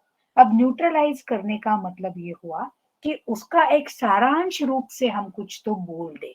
तो आपको अगर पता है कि पुडिंग क्या है, या फिर आपने उसका अर्थ ढूंढ लिया है, या इंटरनेट पर आपने उसकी इमेज देखी है, रेसिपी देखी है, और खुद को तैयार किया है अनुवाद करने के लिए, आपकी ये सारा सारा होमवर्क आपका हो चुका है, गृहपाठ हो चुका है, तो फिर आप ऐसा बोल सकते हो कि उसने उसके लिए एक गाढ़ी खीर बनाई। अब गाढ़ी खीर क्या है, पुडिंग तो नहीं है, पर सारांश रूप से उस तरह की डिश का कुछ तो अंदाजा टारगेट लैंग्वेज में दे सकती है। इस तरीके को कहते हैं न्यूट्रलाइजेशन करना। तीसरा तरीका यह है कि आप उसी शब्द को वैसे ही रखो, उस संकल्पना को वैसे ही रखो, और वो क्या है इसके बारे में नीचे एक नोट आप दे दो, जिसको हम फुट नोट कहते हैं, और उसमें उसको विस्तार से समझा कर बताइएगा। तो जैसे पुडिंग शब्द है तो उसको हम नीचे नोट देकर लिखेंगे कि पुडिंग ये फलाने फलाने समाजों में बनाई जाने वाली नाश्ते की चीज है, या मीठी होती है या नहीं होती है, या कौन से पदार्थों से उसे बनाया जाता है, वगैरह वगैरह। ऐसे कोई 2-3 लाइनें वहां पे आप लिख दो। लेकिन कभी कभी इसमें और एक समस्या आ जाती है, और वो ये है कि कितनी फुट नोट्स आप लिखेंगे। अगर आप किसी यूरोपियन उपन्यास का अनुवाद हिंदी में कर रहे हो, और उस उपन्यास में उस जगह का सारा मतलब वातावरण बताया गया है, चीजें बताई गई है, तो कितनी सारी चीजों को आप उसमें फुट नोट दे सकते हो, उसका विश्लेषण कितना कर सकते हो। तो इसलिए कभी कभी पहला तरीका कि वैसे ही वो वर्ड लाए या न्यूट्रलाइज करे, थोड़ा सा अपने कल्चर, अपने संस्कृति की समानता दिखाने वाले शब्दों के साथ उसको इस्तेमाल करना वगैरह। तो ये 3 तरीके हमने अब तक देखे। कभी कभी ये होता है कि कोई वस्तु नहीं है, लेकिन कोई धारणा है, कोई मान्यता है, कोई सोच है, कोई तकनीकी बात है, तो उसको आप उसी पाठ्य के दूसरे हिस्सों में थोड़ा थोड़ा करके फिर से उसका उल्लेख कर कर आप उसे समझाएं। तो इसको कहेंगे आप कॉम्पनसेट कर रहे हैं। मतलब एक जगह आप कर नहीं पाए ठीक से, इसलिए उसको थोड़ा थोड़ा बिखर कर उसको आप दे रहे हो। पूरा सब मिला के अगर पाठक वो पूरा उपन्यास या कहानी या कथा या किताब पढ़ता है या पढ़ती है, तो फिर उनको वो समझ में आना है कि क्या उसमें कहा गया है, लेकिन वो एक जगह सारा नहीं मिलेगा। इस तरह को आप इस तरीके को बोलेंगे compensation in other parts of the text. कभी कभी होता है कि बोरोइंग हो जाता है, मतलब आप फॉर्मेट, इस शब्द का मैंने यहाँ पे उदाहरण दिया है कि प्रारूप एक उसका शब्द है जो हम मराठी में भी इस्तेमाल करते हैं। कभी कभी फॉर्मेट क्या है, मतलब किस तरीके से मुझे आपको फलानी फलानी जो जानकारी है वो किस तरह से आपको देनी है, आप उसका फॉर्मेट बताइएगा। तो ये ना सामान्य भाषा में सामान्य इस्तेमाल के लिए हमेशा हम इस तरह से वर्ड्स, खास करके जो कार्यालयीन उपयोग में लाए जाते हैं, उसको हम इस्तेमाल करते हैं, और लोग उसको मतलब उनको वो चुभता भी नहीं है, क्योंकि सारे ही लोग तो उसी तरह से शब्दों का इस्तेमाल कर लेते हैं। अब कभी कभी ना आपको वो चीज पता है, आपने उसका अनुवाद किया है, लेकिन कुछ तो उसकी विशेष रूप से कुछ एक प्रेजेंटेशन होता है, या उसका इस्तेमाल बताया जाता है, जो कि सोर्स लैंग्वेज में, जैसे कि पुडिंग का ही मैंने उदाहरण यहाँ पे दिया है, क्रिसमस पुडिंग। अब हर रोज पुडिंग बन सकता है, लेकिन क्रिसमस के लिए जो वो समारोह के लिए, उस उत्सव के लिए उसमें कुछ खास चीजें भी पड़ेंगी, तो क्रिसमस पुडिंग ये आपको वैसे बताना पड़ेगा, अडेप्ट करना पड़ेगा, मतलब सही सही बस वही शब्द सोर्स लैंग्वेज से उधार लेकर टारगेट लैंग्वेज तक आपको पहुंचाने पड़ेंगे। और एक रास्ता होता है एक्सप्लेन करना, जो ज्यादातर फुटनोट में चला जाता है, या मेन टेक्स्ट में, जिसको हम इंग्लिश में कहेंगे रनिंग टेक्स्ट। मतलब मैं लिख रही हूँ कि जॉन की माँ ने उसे सुबह सुबह पुडिंग बना के दिया, उसे पुडिंग बहुत पसंद था, पुडिंग में तो कितने ये चीजें अच्छी होती है, ऐसा वो सोच रहा था, वगैरह वगैरह। ऐसे 1-2 वाक्य वहां पे अगर आप ज्यादा जोड़ देते हो, खुद एक स्वतंत्रता ले लेते हो कि चलो मैं इसमें जोड़ देती हूँ या देता हूँ, तो वो एक्सप्लेनेशन कहा जाएगा। उसका उद्देश्य क्या है, किस कारण के लिए आप ये करोगे, तो उद्देश्य सिर्फ एक ही है कि पाठकों तक सही सही मतलब, या उनके सोच में उस चीज का सही वर्णन आ जाए और उन्हें समझ में आए। अब इसी तरह से जनरलाइजेशन करना या लिटरल ट्रांसलेशन का मतलब एक ये होता है कि लिटरल ट्रांसलेशन थोड़ा अलग टॉपिक है। लिटरल ट्रांसलेशन का मतलब ये हुआ, एक तरह से एक ये रास्ता है जो किसी समस्या से जूझने के बजाय उस समस्या से भागने का रास्ता है, दूर जाने का रास्ता है। मतलब क्या हुआ, तो कभी-कभी कुछ अम बवाल खड़ा कर देने वाली चीज़ें भी होती है। कोई उपन्यास होगा जो उस पे बहुत चर्चाएँ हो गई होंगी और लोगों को कुछ पसंद नहीं आया होगा उसमें, या फिर जो अधिकारी है उनको अच्छा नहीं लगा हो, सेंसरशिप है वो उस पे चली हो। तो इस तरह से जो है चीज़ें, उनको अगर आप अनुवाद कर रहे हो, तो उन पाठ्यों का बस जितना है उतना ही, उसका कोई ज़्यादा एक्सप्लेनेशन नहीं देना, कोई ये नहीं देना, ऐसी तरह की अगर आप चाल चले, तो उसको हम कहेंगे लिटरल ट्रांसलेशन। मतलब जितना है बस उतना ही, उसमें खुद का कुछ नहीं जोड़ना है और ये चिंता आपको नहीं करनी है कि इसे पाठक कैसे समझेंगे, वो आप पाठकों पे छोड़ देते हो। इस तरह का जो अनुवाद है, उसको कहते हैं लिटरल ट्रांसलेशन। कभी-कभी ऐसा होता है कि इतनी उलझी हुई बातें कभी-कभी सामने आ जाती है सोर्स लैंग्वेज से, कि आप उनको अगर समझाने बैठ जाओगे, तो मूल कलाकृति या मूल साहित्य का जो मूल पाठ्य आपने लिया है, वो कहीं दूर रह जाएगा, कहीं पीछे छूट जाएगा और आप एज़ इफ एक नई किताब लिखने बैठ जाओगे। तो इसलिए ये ना हो, इसलिए आपको रिड्यूस करना पड़ता है। रिड्यूस करना मतलब कम करना, मतलब उसके बारे में कुछ ज़्यादा फुटनोट ये वो वगैरह नहीं देना और बस जितना होता है उतना यहाँ पे लाके रखना टारगेट लैंग्वेज में। इस स्ट्रैटेजी को या तरीके को कहेंगे रिडक्शन। तो ये बहुत ही प्रैक्टिकल जिसे कहते हैं अड़चनें हैं, समस्याएँ हैं, उससे जूझने के तरीके हैं। इसको आप ध्यान रखिए और इसका इस्तेमाल करिए और फिर कभी-कभी आपको समझ में ये भी आएगा कि सिर्फ़ एक रास्ता अपना कर नहीं चलता है, कभी-कभी 2-3 रास्तों का मिश्रण भी करना पड़ता है, जो वे आउट है उसको और ये निर्णय बस उसी समय लिया जा सकता है और सिर्फ़ अनुवाद करने वाले लोग ही उसको ले सकते हैं और उसको सलाह-मशवरा करके उसमें कुछ ज़्यादा हासिल नहीं होता है। तो ये रहा वेज़ आउट।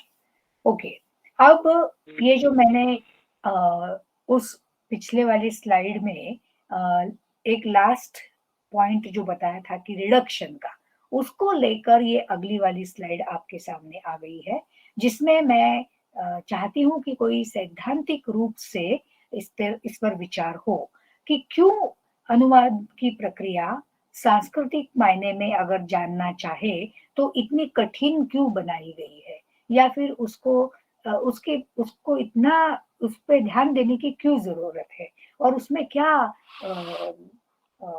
प्रॉब्लम क्रिएट कर देती है वगैरह-वगैरह। तो इसके लिए आपको थोड़ा अकादमिक आकलन जिसे कहते हैं, थोड़ा थ्योरेटिकल सैद्धांतिक रूप का आकलन या सोच या मंथन करना पड़ेगा और उसमें आपकी समझ में आ जाएगा। ये तो मैं यहाँ पूरा नहीं बता पाऊँगी क्योंकि उतना टाइम नहीं है और ये टॉपिक्स जो स्लाइड पे आपको दिखाई दे रहे हैं, वो दूसरे लेक्चर का टॉपिक एक्चुअली बन सकते हैं क्योंकि ये बहुत लंबी इसकी कहानी है और प्रक्रियाएँ हैं और इनको एक अकादमिक स्थान मिल चुका है विश्वविद्यालय की पढ़ाई में, इसलिए इसमें हम जाएँगे नहीं।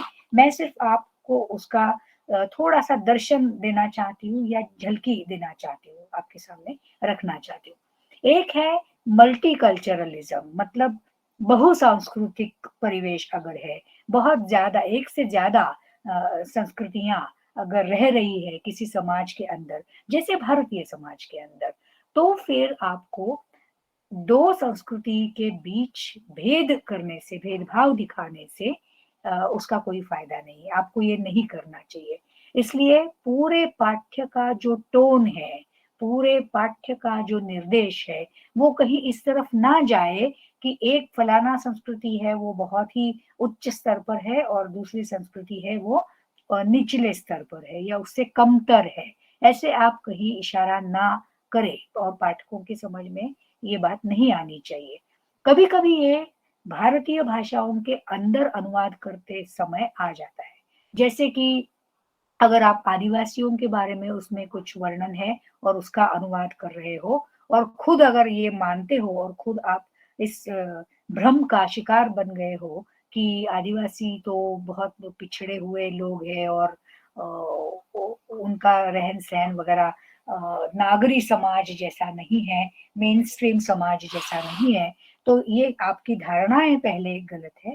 अनुवाद में वो अगर झलकती है, तो वो और भी गलत है। इसलिए आपको सांस्कृतिक भेदभाव करने से खुद को बचाना है। ये कहता है मल्टीकल्चरलिज्म।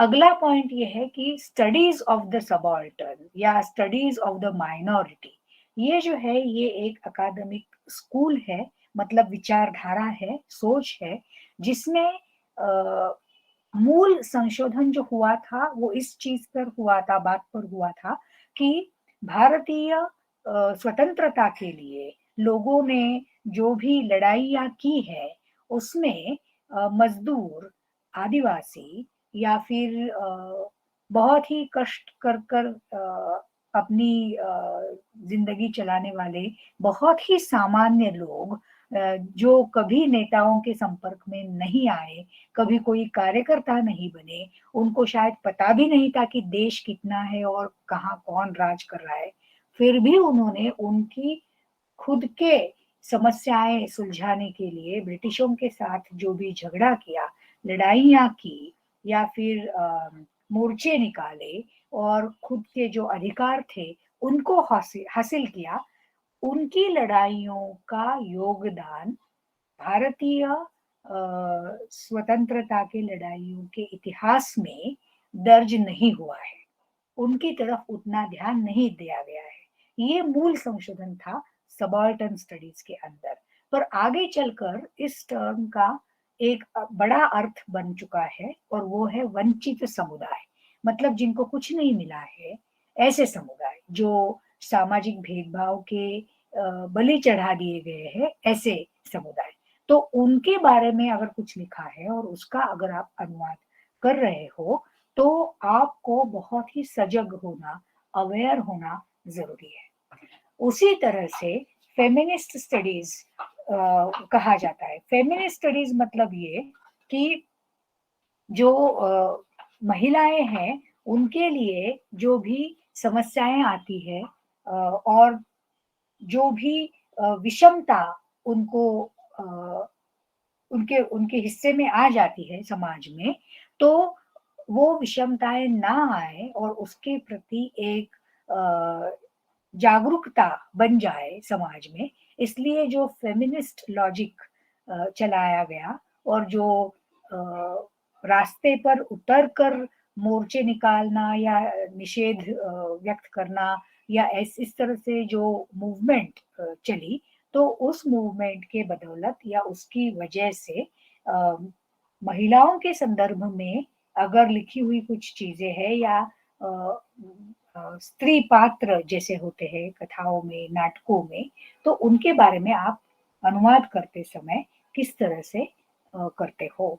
तो ये सारे 2, 3, 4 प्रकार के जो अकादमिक पॉइंट ऑफ व्यू है, तो उन्होंने ट्रांसलेशन को ऐसे बोला है कि ट्रांसलेशन के द्वारा, अनुवाद के द्वारा फिर से वही विषमता प्रस्थापित ना हो, इसलिए अनुवादक को ध्यान देना पड़ेगा और अनुवादक को खुद के दिमाग से पहले सब ये जो ऊपर नीचे होता है और धारणा या मान्यताएं बनती है, वो पहले खुद को चेक करनी पड़ेगी कि कहीं मेरी सोच उस तरह से नहीं है ना। मतलब आप ये समझ लीजिए कि महिला सबलीकरण, सक्षमीकरण के बारे में जिन्होंने काम किया, उन लोगों का समझो एक चरित्र या इतिहास एक किताब में लिखा गया है और उस किताब को अगर आप अनुवादित कर रहे हो और उसमें अगर आपका खुद का बर्ताव और आपकी खुद की सोच फेमिनिज्म के प्रति अच्छी नहीं है या फेमिनिज्म का स्वागत नहीं करती है तो फिर आपके लिए दिक्कत हो सकती है। और ट्रांसलेशन में फिर वही झलकेगा, जो पितृ प्रधानता है, पुरुष प्रधानता है, वही सोच उसमें झलक सकती है। तो इसके बारे में इन सारी विश्वविद्यालय की पढ़ाई में खास करके जो विषय आ जाते हैं, उन्होंने एक धारणाएं बनाने की कोशिश की है कि ट्रांसलेशन द्वारा कहीं इसको और पक्का ना किया जाए। फिर और एक बात ये है कि ट्रांसलेशन को, अनुवाद को एक रणभूमि की तरह भी अ, उच्च शिक्षा ने देखा है। और वो किन्होंने देखा है, तो खास करके जो ट्रांसलेशन का अभ्यास करने वाले, जो भी पोस्ट कॉलोनियल राइटर्स है, अब इसको हिंदी में क्या कहते हैं मुझे समझ में, उपनिवेश या नहीं, कुछ तो ऐसा शब्द है जो अभी मुझे नहीं आ रहा है समझ में कि क्या कहा जाए।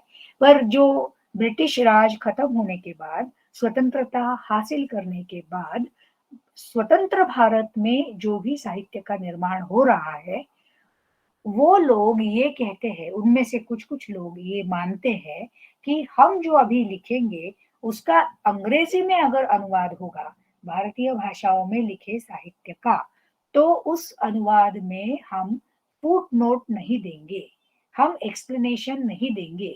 और अगर अंग्रेजी पाठकों को मतलब समझना है तो वो अलग से पढ़ाई करे, अलग से खोजे कि उन चीजों का क्या मतलब है। लेकिन हम उन पाठकों को रिझाने के लिए, उनकी समझ बढ़े इसलिए हम इस तरह का एक्सप्लेनेशन, स्पष्टीकरण, अन्वयार्थ प्रस्तुत नहीं करेंगे। अब ये जो कहना है, ये एक तरह से प्रतिरोध है, एक तरह से विरोध करना है। किन चीजों का? वो जो अंग्रेजी राज था और उसके अंदर जिस तरह से अंग्रेजी हम पर थोप दी गई उसका। तो इसे कहते हैं पोस्ट कॉलोनियल परिप्रेक्ष्य। जो राइटर्स है कुछ कुछ वो ऐसा मानते हैं। तो ये सारी बातें भी बीच बीच में हो चुकी है और उसकी जानकारी रखना अनुवादक की तैयारी का एक हिस्सा होना चाहिए।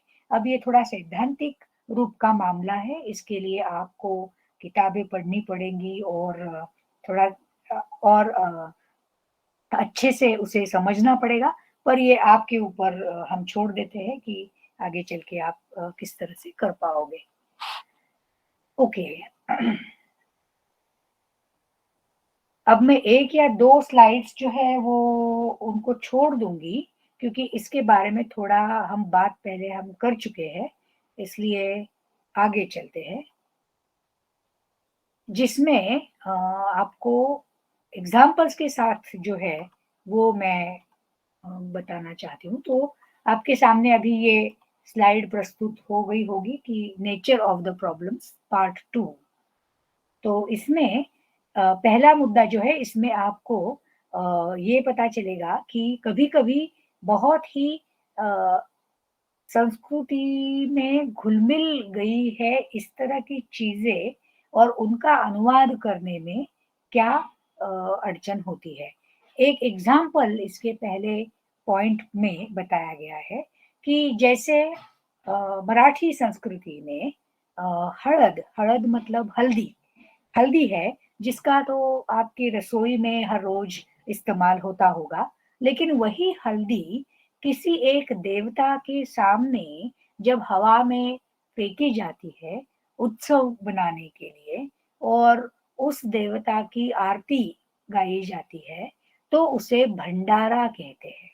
एक पूना से नजदीक जेजुरी नाम की एक जगह है जहाँ पे खंडोबा नाम की एक देवता है, वो वॉरियर गॉड है और उनके सामने जो नारियल होता है सूखा हुआ, उसके टुकड़े और हल्दी ऐसे प्रसाद की तरह देने का और हवा में हल्दी को फेंक कर उसका जय जयकार करना, उस देवता की जय जयकार करना, इस तरह से पूजा विधि उसका होता है। तो ये जो आप अगर इसका जिक्र कर रहे हो अपने अनुवाद में, तो पहले आपको ये समझना होगा कि वो जो वस्तु है वो है हल्दी, जो कि सुपरिचित है, सब लोग उसको पहचानते हैं, जानते हैं। लेकिन किसी किसी सांस्कृतिक संदर्भ में, जैसे कि खंडोबा देवता के लिए उसी हल्दी को एक पावित्र्य या एक पवित्रता बहाल की जाती है और फिर वो बन जाती है भंडारा।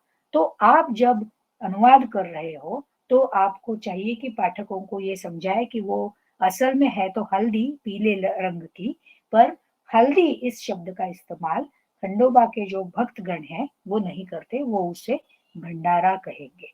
तो ये रहा एक सांस्कृतिक जो एरिया है, कल्चरल एरिया, उसमें आने वाली एक तरह की प्रॉब्लम। कभी कभी आपको कुछ पेड़, पक्षी या जो वेदर है उसका भी प्रॉब्लम समझ में आ जाएगा अनुवाद करते वक्त। उसको क्या, जैसे मैंने थोड़ी देर पहले कहा था कि अगर मैं जहाँ रहती हूँ वहां अगर बर्फ नहीं गिरती तो फिर मैं बर्फ से रिलेटेड जो भी चीजें अनुवादित कर रही हूँ उनका अनुवाद करना क्या मेरे बस की बात है, क्या मेरी क्षमताओं में आता है या नहीं आता है, तो मैं खुद को कैसे तैयार करूँ। मैं और एक एग्जांपल आपको दूंगी। अनुपम मिश्र करके एक जो लेखक है, अब रिसेंटली वो गुजर चुके, उन्होंने राजस्थान की रजत बूंदे नाम की किताब लिखी है, राजस्थान की रजत बूंदे।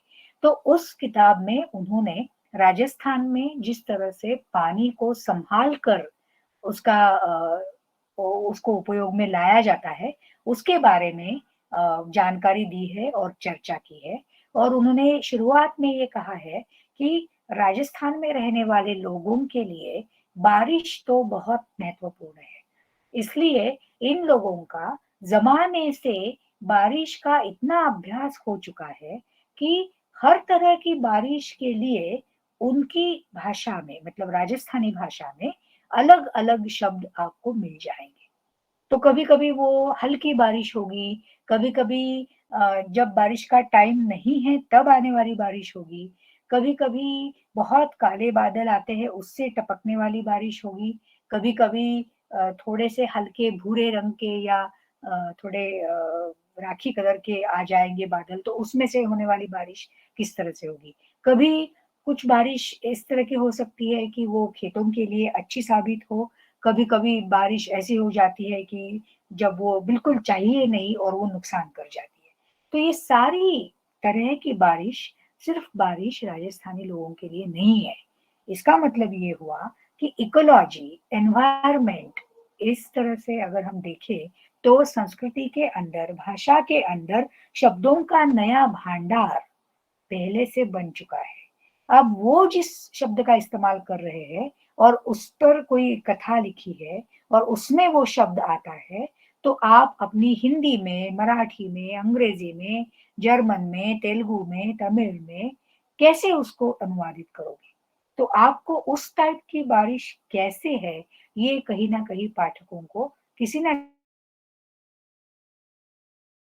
यही सब चीजें फूड के बारे में, clothes, houses, towns, customs, activities, concepts, gesture, जैसे मैंने पाव छूने छूने की बात की थी पहले, वो सारी चीजों में भी हो जाता है।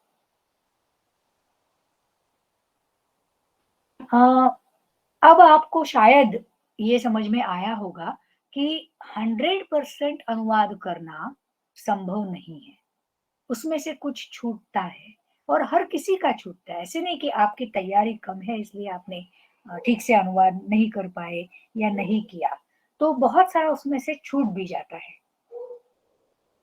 इसलिए कुछ कुछ अभ्यास करने वाले जो लोग हैं, सोचने वाले जो लोग हैं, लेखक जो है, उन्होंने ये मान लिया है कि कुछ कुछ चीजों का अनुवाद नहीं हो सकता, पूरी तरह से तो नहीं हो सकता।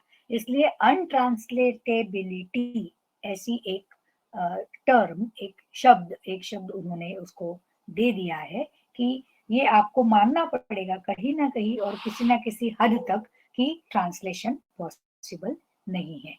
इस तरह की प्रॉब्लम्स सांस्कृतिक परिप्रेक्ष्य के अंदर हम देख सकते हैं। ओके, तो इससे आगे आप चलेंगे। एक पक्ष जो होता है सांस्कृतिक अनुवाद में, वो ये है कि उसका अपना एक कुछ सत्ता संबंध की दृष्टि से उसका एक अपना पॉलिटिक्स होता है। और वो पॉलिटिक्स किस तरह से होता है, तो जैसे मैंने पोस्ट कॉलोनियल लेखकों की बात थोड़ी देर पहले छेड़ी थी कि उन्होंने ऐसा डिक्लेयर कर दिया, बता दिया कि हम लोग आपको समझ में आए इसलिए कुछ नहीं करने वाले। मतलब हम अपना जो लेखन है उसमें उसको और पतला नहीं करने वाले ताकि आप समझे। मतलब कभी-कभी लेखक ऐसे लिखते हैं कि उनके दिमाग में एक टारगेट ऑडियंस होता है कि कौन मेरा पाठक हो सकता है, कौन ये किताब पढ़ सकते हैं, और किन किन लोगों को ये अच्छी लग सकती है, वो दिमाग में रखकर फिर उसकी रचना वैसे करें। ऐसा होता है लेखन प्रक्रिया में, पर ऐसा हम नहीं करेंगे, ऐसा जिन्होंने बोला था पोस्ट कॉलोनियल राइटर्स ने, तो उन्होंने एक तरह से विरोध किया था, भाषा की सत्ता का विरोध किया था। तो इस तरह से कभी-कभी ट्रांसलेशन के अंदर एक बहुत ही सक्रिय और जागरूकता से कुछ कहा लिखा जाता है, उसको हम पॉलिटिक्स ऑफ ट्रांसलेशन बोल सकते हैं। तो इसकी तरफ मुझे सिर्फ आपका ध्यान खींचना था।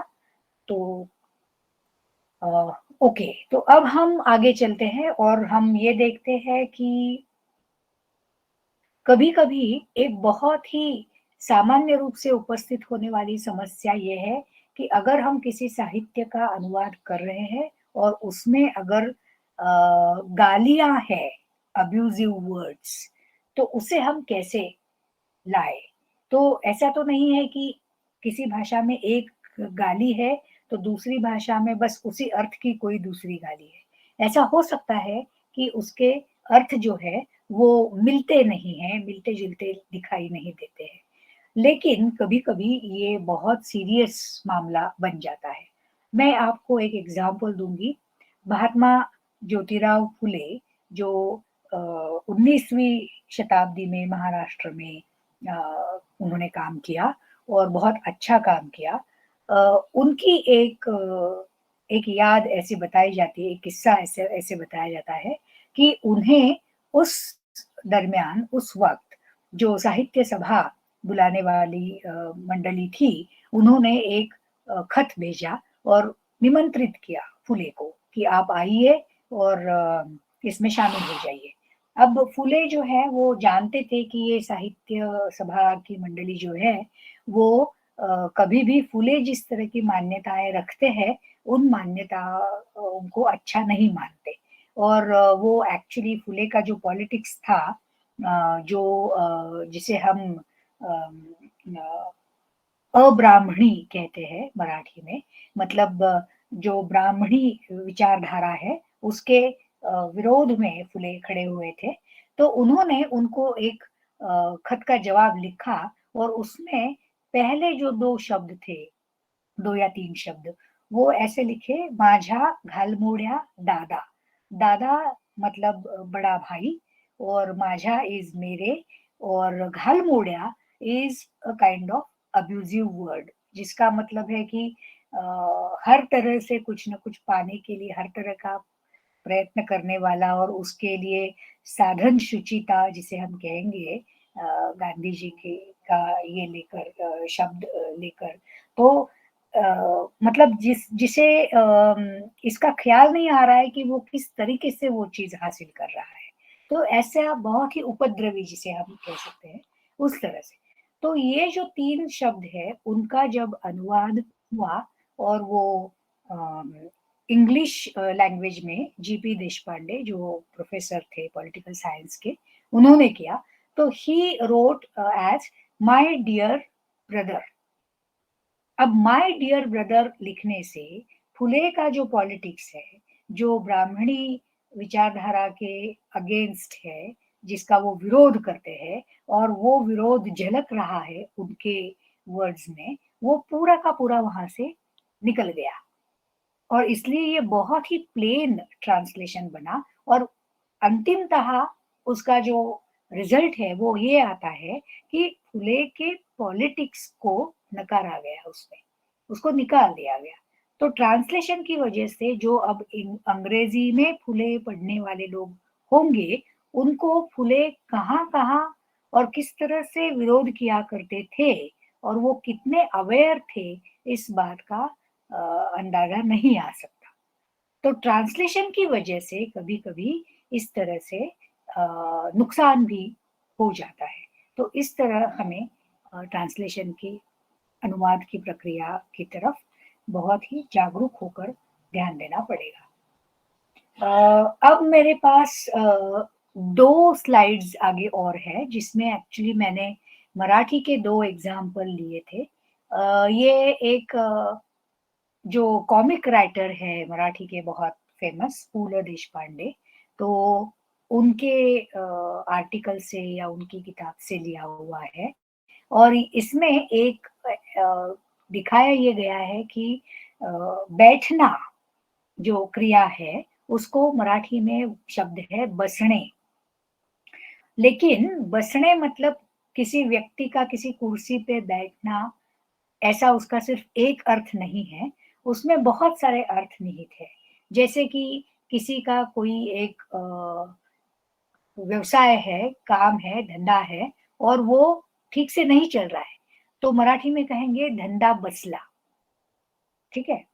कभी-कभी किसी को कोई पसंद आता है, प्यार हो जाता है, तो मराठी में प्रेम बसलं, ऐसे भी कह सकते हैं। तो बसना, बसणे is one word which has multiple meanings. तो यहाँ पे वो सब स्लाइड पे मैंने वो दिखाया है कि अगर आप इस तरह का टेक्स्ट, इस तरह का पाठ्य अनुवादित कर रहे हो, तो आपके टारगेट लैंग्वेज में बहुत सोच समझ कर आपको ये देना पड़ेगा, क्योंकि इस तरह की जो जादू है, जो मैजिक है किसी शब्द का किसी लैंग्वेज के भीतर, बस वही जादू, वही मैजिक अगली लैंग्वेज में, टारगेट लैंग्वेज में होगी, ये तो कोई जरूरी नहीं है। इसलिए इसका जो इस वर्ड के आसपास जो भी व्यंग है, जो भी अर्थ उसके निकलते हैं, और वो कॉमेडी है, अर्थ है, कॉमिक है, वैसे हम कैसे अगली लैंग्वेज में दे सकते हैं। तो शायद कॉमिक राइटिंग को अनुवादित करना शायद बहुत ही कठिन बात हो सकती है, क्योंकि उसमें बहुत सारी भाषा की जो पहलू है वो उसमें अंतर्भूत है, निहित है, और वैसे पहलू टारगेट लैंग्वेज में होंगे होंगे ऐसी कोई जरूरी बात तो है नहीं। ठीक है, तो ये दूसरी स्लाइड है, उसमें भी एक और मराठी एग्जाम्पल है। इसमें मैंने एक दूसरा, ये तो कॉमिक राइटिंग का पार्ट नहीं है, इसमें एक मैंने शब्द लिया है वाचणे। वाचणे इज टू रीड, पढ़ना, और वाचाल तर वाचाल, ये इसका टाइटल है। मतलब अगर आप पढ़ोगे तो आप अच्छा कुछ कर पाओगे, if you read you will survive. तो इस तरह का ये अर्थ है। परंतु कभी कभी ऐसा भी लिखते हैं कि मतलब हाईवे पे जो बोर्ड्स लिखे जाते हैं और जिसमें कोई इशारा होता है ड्राइविंग करने वालों के लिए कि आप ठीक से ड्राइव करिएगा और सब नियमों का पालन कीजिएगा वगैरह वगैरह, उसमें कभी कभी लिख सकते हैं कि अगर आपने पढ़ा जो हम यहाँ पे स्लोगन लिख रहे हैं, तभी आप सरवाइव हो पाओगे, मतलब आप जिंदा बचोगे। तो if you will read this then you will survive, ये तो एक मतलब है। और उसका उल्टा मतलब भी होता है, इफ यू विल सर्वाइव मतलब आप ठीक से ड्राइव करो और खुद को जिंदा रखो, तभी तो आप कुछ पढ़ पाओगे।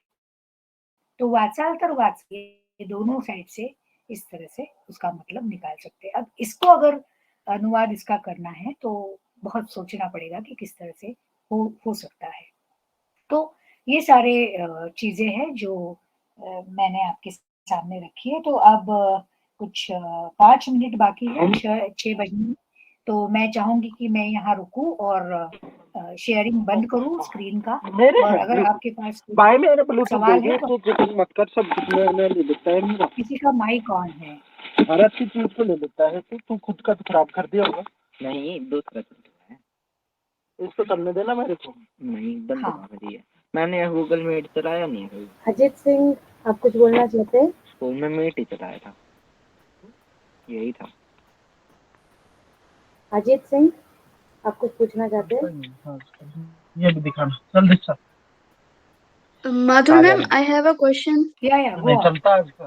क्या इसका तो होना चाहिए। मैम जब जैसा कि हम लोगों को कोई ट्रांसलेशन के लिए परफॉर्मा मिलता है, तो हम लोगों को क्या वर्ड्स पे ज्यादा ध्यान देना है कि words as it is translate होकर हम लिख दें, या फिर हम लोगों को भावों का ज्यादा ध्यान रखना होता है कि उसमें जो इंटरनल जो सेंस है उसका वो अच्छे से ट्रांसलेट हो पाए ताकि रीडर्स उसको वैसे ही पढ़ पाए, या फिर हम लोगों को सिर्फ वर्ड्स का ध्यान रखना है कि वर्ड्स वही हो जो दिए हुए हैं।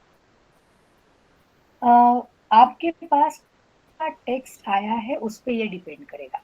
आप ये मान लीजिए कि अगर मैं अनुवाद कर रही हूँ और मेरे पास कोई फॉर्म आ जाता है और उसको मुझे अनुवाद करना है, तो फिर मुझे तो वर्ड्स का ध्यान ज़्यादा रखना पड़ेगा। लेकिन अगर मैं किसी उपन्यास का या किसी कविता का अनुवाद कर रही हूँ, तो भावों का और उससे अर्थ जो निकलते हैं, उसका ध्यान मुझे रखना पड़ेगा। तो हर एक पाठ्य के लिए आपकी जो स्ट्रैटेजी है अनुवाद करने की, वो बदलती जाएगी। कोई एक गोल्डन रूल इसके लिए नहीं होगा। Okay? Okay ma'am. Ma'am one more question. या श्योर। मैम जैसे मैं अभी कुछ लेटर पढ़ रही थी, उसके अंदर इंग्लिश में लिखा हुआ था कि he was furious which means he was angry. ठीक है, तो हम लोग अगर हिंदी में उसका ट्रांसलेशन कर रहे हैं, तो क्या हम मुहावरों का इस्तेमाल कर सकते हैं? Will this be like reasonable कि हम लोग उसके लिए बोल दे कि वह आग बबूला हो रहा था? हाँ, बिल्कुल कर सकते हैं। मुहावरों का इस्तेमाल करने से हिंदी पाठकों के हृदय के नज़दीक वो ज़्यादा जाएगा और वो बड़े चाव से उसको पढ़ेंगे और उनको ये नहीं लगेगा कि ये किसी दूसरी भाषा से आ रहा है, वो जो पाठ्य है, वो जो टेक्स्ट है या किताब है। तो मैं तो मानती हूँ कि कहावतों का इस्तेमाल बहुत ज़्यादा उसमें मुहावरों का होना चाहिए। लेकिन ऐसा ना हो कि कहीं वो मुहावरे या कहावतें किसी और दिशा में भी जा रहे हैं और उनका उतना वहाँ पे प्रस्तुत नहीं है इस्तेमाल करना। इसका ध्यान तो रखना पड़ेगा।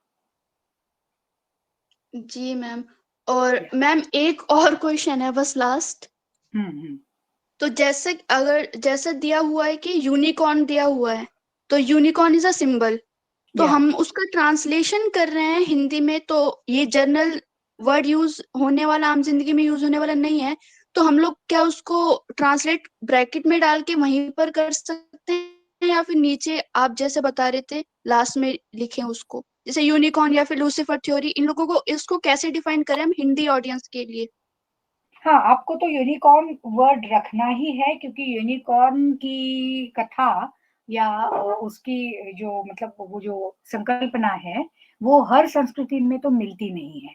तो यूनिकॉर्न आपको रखना ही है, लेकिन वाचकों को या पाठकों को समझे कि यूनिकॉर्न क्या है, उसलिए आप चाहे तो मेन टेक्स्ट में ब्रैकेट में जैसे आपने बोला, उसका मीनिंग दे सकते हैं। अगर वो छोटे 2-3 शब्दों में दे सकते हैं वहाँ पे, जैसे कि एक तरह का माइथोलॉजिकल प्राणी बोल सकते हैं ना उसको। माइथोलॉजिकल को क्या कहेंगे? मिथकों से मिथकीय जो है। आता है, मिथकीय। हाँ, मिथकीय प्राणी है वो, जानवर है, ऐसे बोल सकते हैं। नहीं तो अगर आपको यूनिकॉर्न के बारे में और ज्यादा इंफॉर्मेशन देनी है तो फिर आप फुट नोट का इस्तेमाल कर सकते हो। जी मैम, बहुत बहुत धन्यवाद आपका। या मोस्ट वेलकम। फूल बाबू, आपको कुछ पूछना है? अब फूल बाबू यस मैम। हाँ कुछ पूछ रहे हैं। हाँ मैम सर्वप्रथम आपको बहुत बहुत धन्यवाद हाँ बोलिए। आपके इस उत्कृष्ट एवं ज्ञानवर्धक व्याख्यान प्रस्तुत करने के लिए।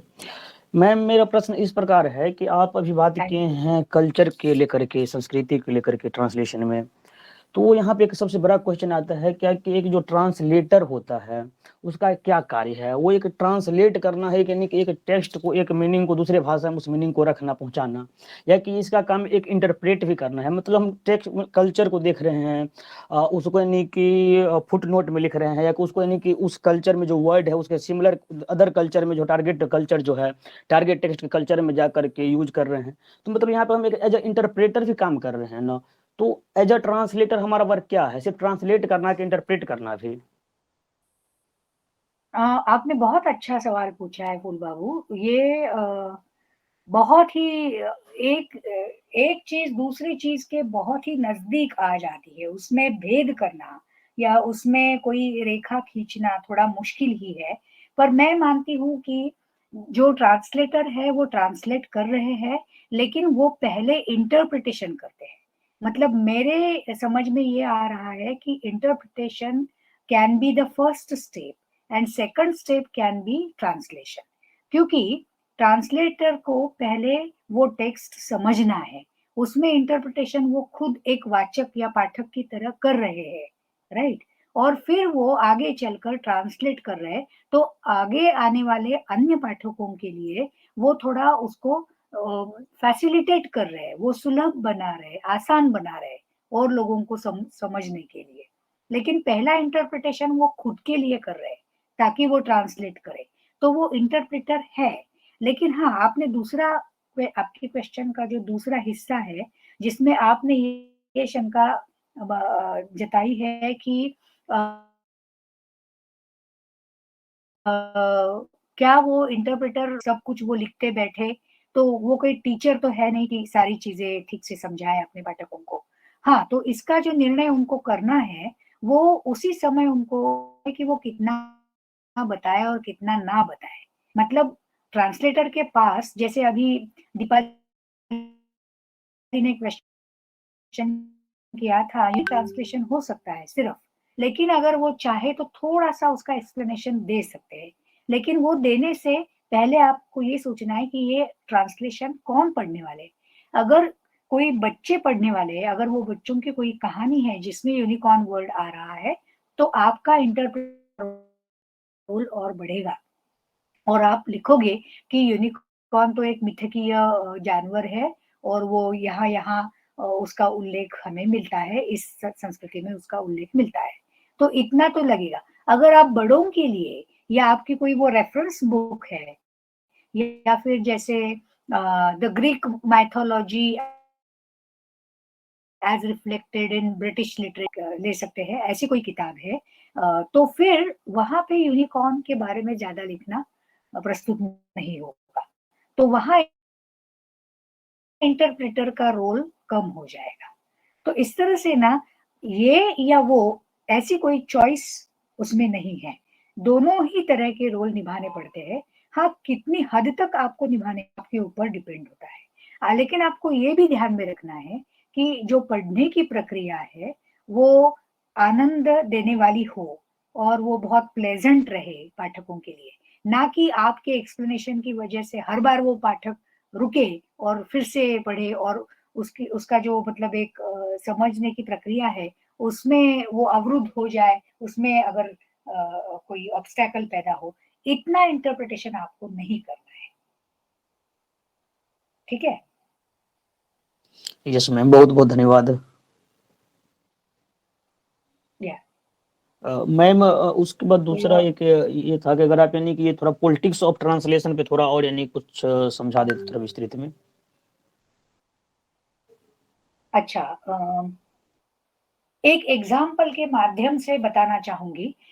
डीफो करके एक लेखक है 18th सेंचुरी के, और उन्होंने एक लिखी थी उपन्यास, और उस उपन्यास को नाइजीरिया के किसी राइटर ने, मैं वोले शोइंग का है या कोई और है, उन्होंने रीराइट किया।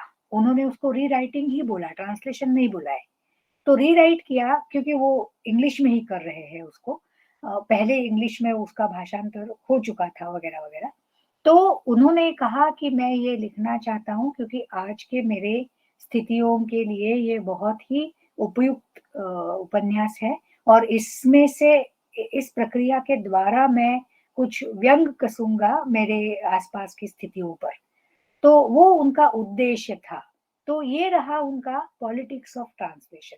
वैसे पॉलिटिक्स ये जो शब्द है वो हर जगह फिट बैठ सकता है। जैसे कि अगर आप सब लोग ट्रांसलेशन करना चाहते हो तो उसके पीछे आपकी कोई एक सोच है और आप कुछ कुछ तरह का योगदान देना चाहते हो, कंट्रीब्यूशन देना चाहते हो, खुद की पहचान बनाना चाहते हो, ये भी तो आपका एक तरह का पॉलिटिक्स ही है। लेकिन आप कौन-सी तरह की का चयन करोगे ट्रांसलेशन करने के लिए, कौन से तरह की प्रोजेक्ट अपने हाथ में ले लोगे और कितनी हद तक और कितनी मेहनत के बाद उस भाषांतर या अनुवाद को आप सामने लोगों के सामने रखोगे, वो सारी प्रक्रिया भी आपका पॉलिटिक्स होगी। जैसे कुछ-कुछ अनुवादक ये पसंद करेंगे कि मैं फलाने विचारधारा की किताबों का ही अनुवाद करूँगा। कुछ-कुछ ये कहेंगे कि नहीं, मुझे 1 या 2 लेखक बहुत पसंद है, तो फिर मैं उनका अनुवाद करूँगा। लेकिन उनको वो क्यों पसंद है, इसका अगर आप कारण ढूँढोगे, तो फिर वो उनका पॉलिटिक्स होगा। तो किताबों का चयन, प्रक्रिया को निभाने का तरीका और अंतिम रिज़ल्ट उसका क्या आता है और ये काम मुझे करना है, ये पहले निर्णय लेना, ये सारी चीज़ें जो है, वो ट्रांसलेशन के पॉलिटिक्स का ही एक हिस्सा होती है। ये बहुत वैसे बड़ा टॉपिक है और भी बोला जा सकता है, लेकिन फिलहाल मुझे लगता है कि अ, इतना एक्सप्लेनेशन काफ़ी रहेगा इस पे। धन्यवाद मैम। या और किसी को कुछ पूछना है? तो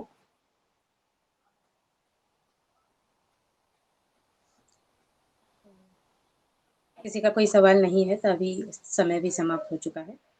तो मैं माधुरी दीक्षित मैडम का बहुत आभार व्यक्त करती हूँ कि उन्होंने अपने कीमती समय में से हमारे स्टूडेंट्स के लिए समय निकाला और बहुत अच्छा पीपीटी के माध्यम से, स्लाइड्स के माध्यम से वो जो एक्सप्लेनेशन किया, वो ज़रूर इन ट्रांसलेशन के स्टूडेंट्स को काम आएगा।